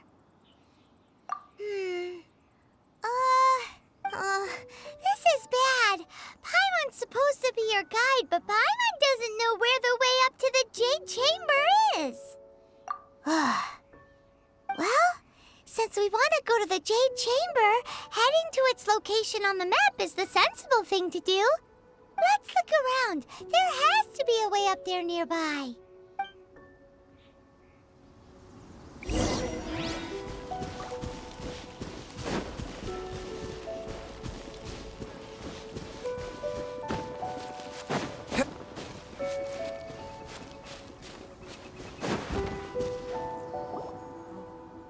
Hey, look!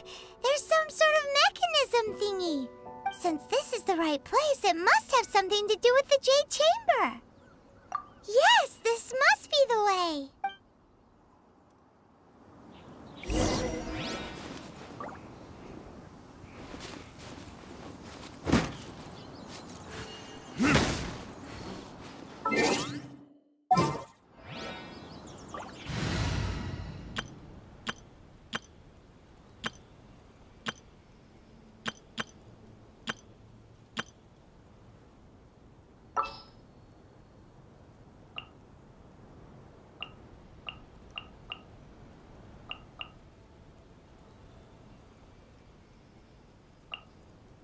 There's still a long road ahead.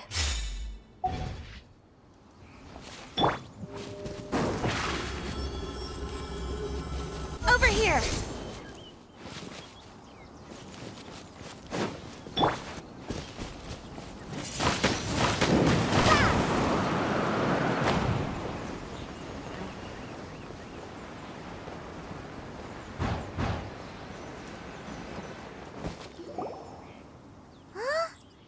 Takes us up to here. Aw, if that wind current was stronger, we'd be able to reach the top in one go. Huh? Why? Or... Oh, Paimon gets it! If it was a secret, Ganyu wouldn't have let us try to find it ourselves, right? Alright, let's follow your plan. Then we can... Oh, hang on a moment. Look down there. Looks like we've gotten close to the Guizhong Ballista. Paimon has a new idea! Why don't we shoot you up to the Jade Chamber using the ballista? No. Paimon may have just forgotten to think about the safety measures.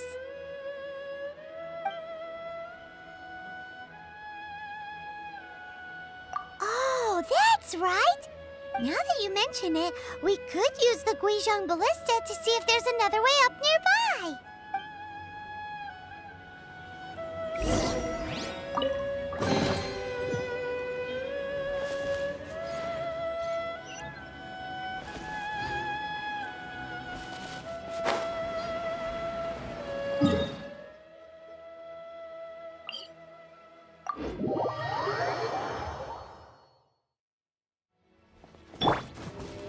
Ship on up!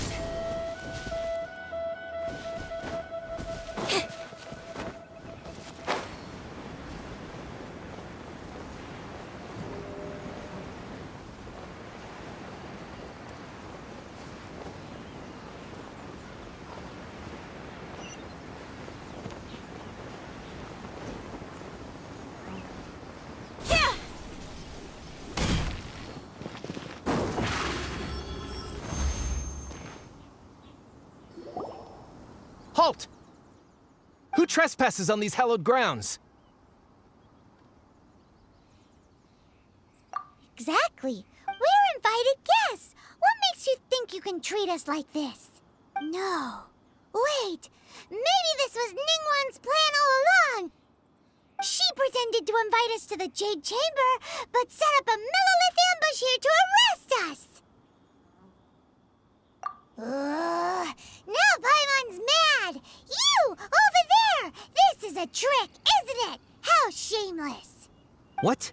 We're just on guard duty. What do you mean, shameless? What nonsense! Seize these suspicious intruders at once! Well, here they come. Line them up and knock them down.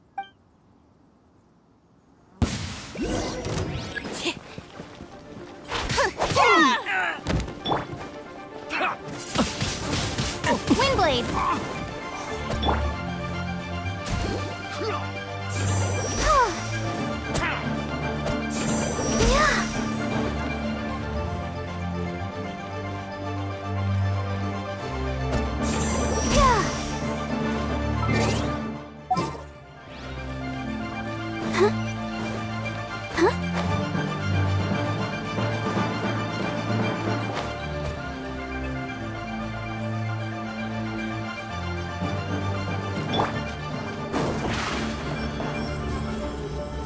Over here!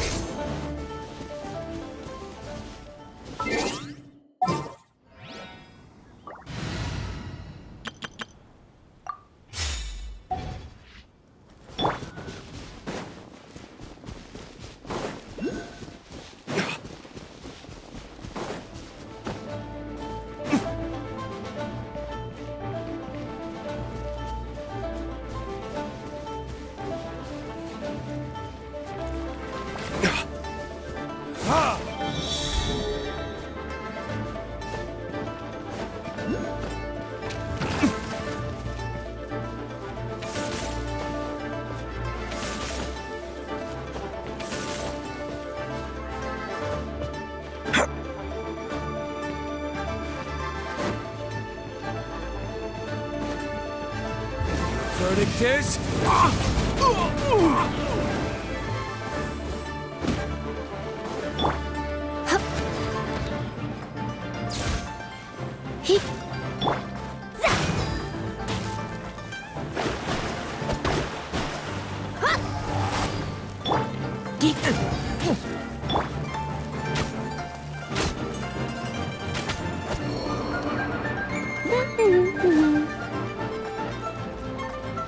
No one escapes my sight!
Bet you can't keep...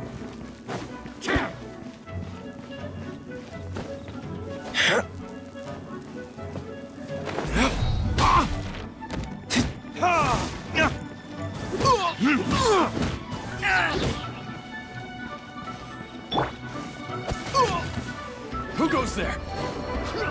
Try not to enjoy this too much.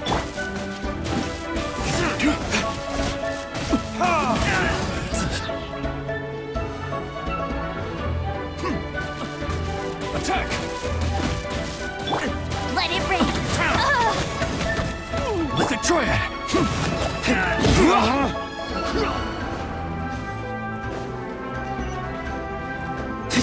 Take the target alive!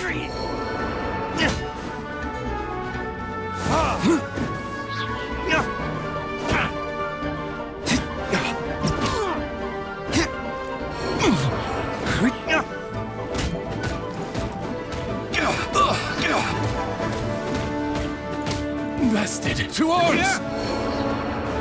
Attack! Written in the stars.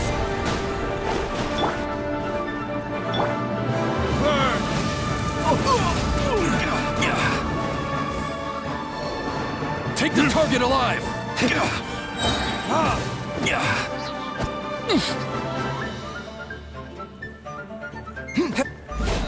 this!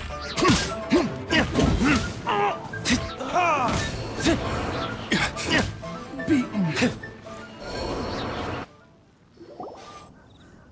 Stop! What's all this about? Lady Kuching, these two strange people suddenly appeared. They seem to have designs on the Guizhong Ballista. Who are you calling strange? You want to go to the Jade Chamber? Who are you? We're invited guests here to look for the Liyue Qixing. Who are you? Well, as it happens, I am one of the Liyue Qixing. Oh! I'm Kuching, the Yuhong of the Qixing. I know of you, traveler.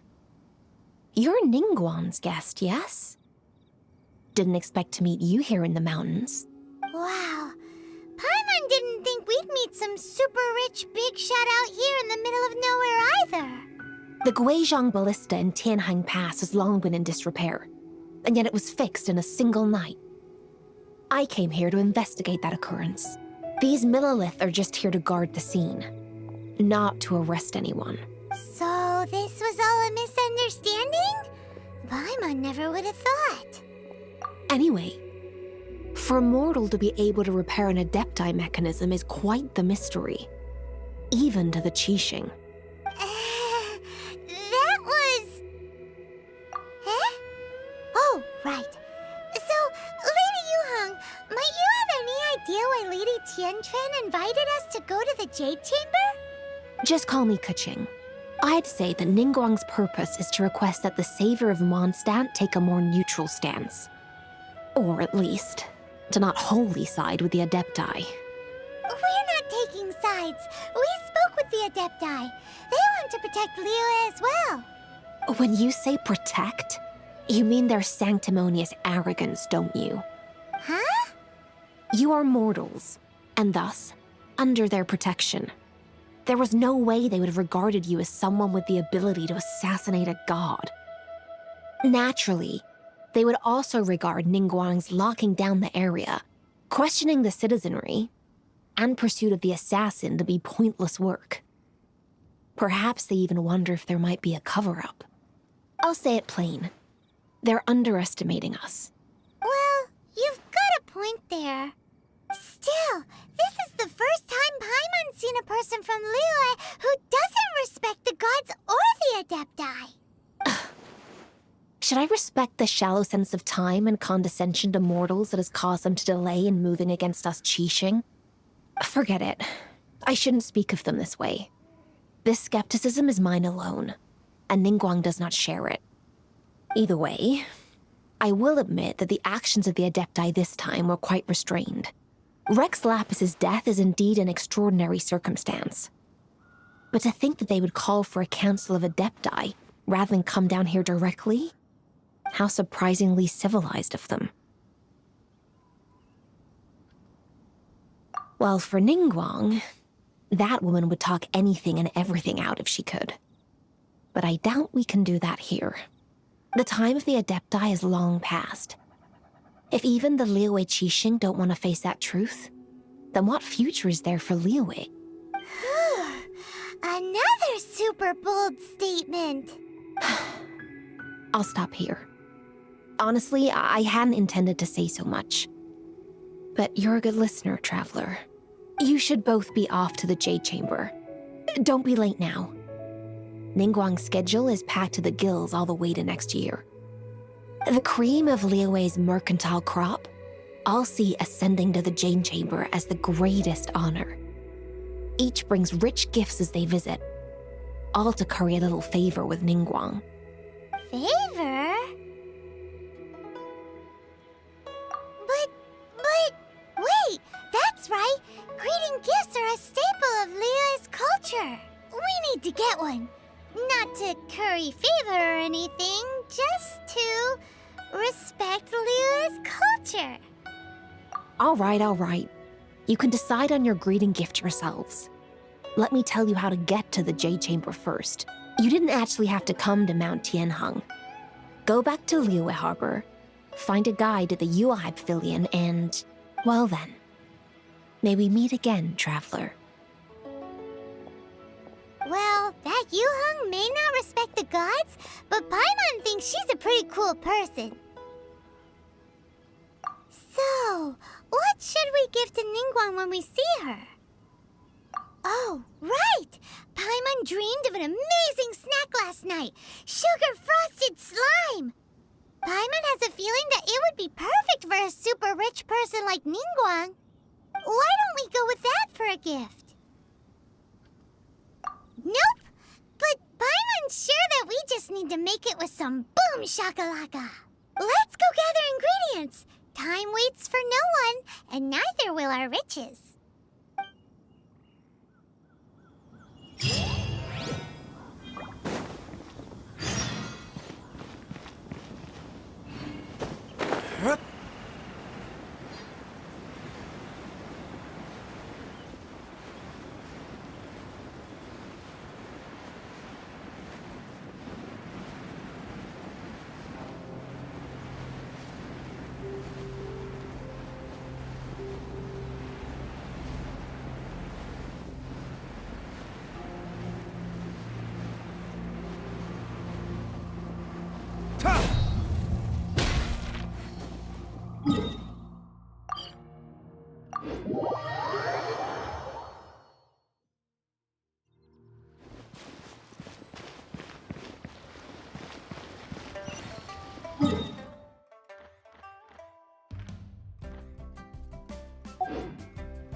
Ad Astra.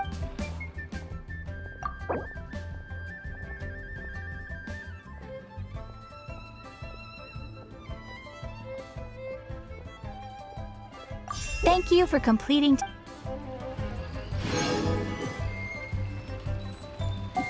Ad Astra.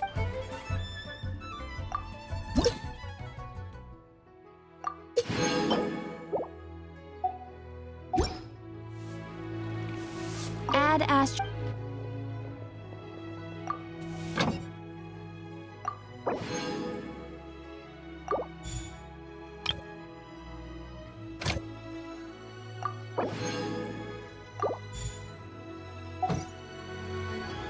Ad Astra.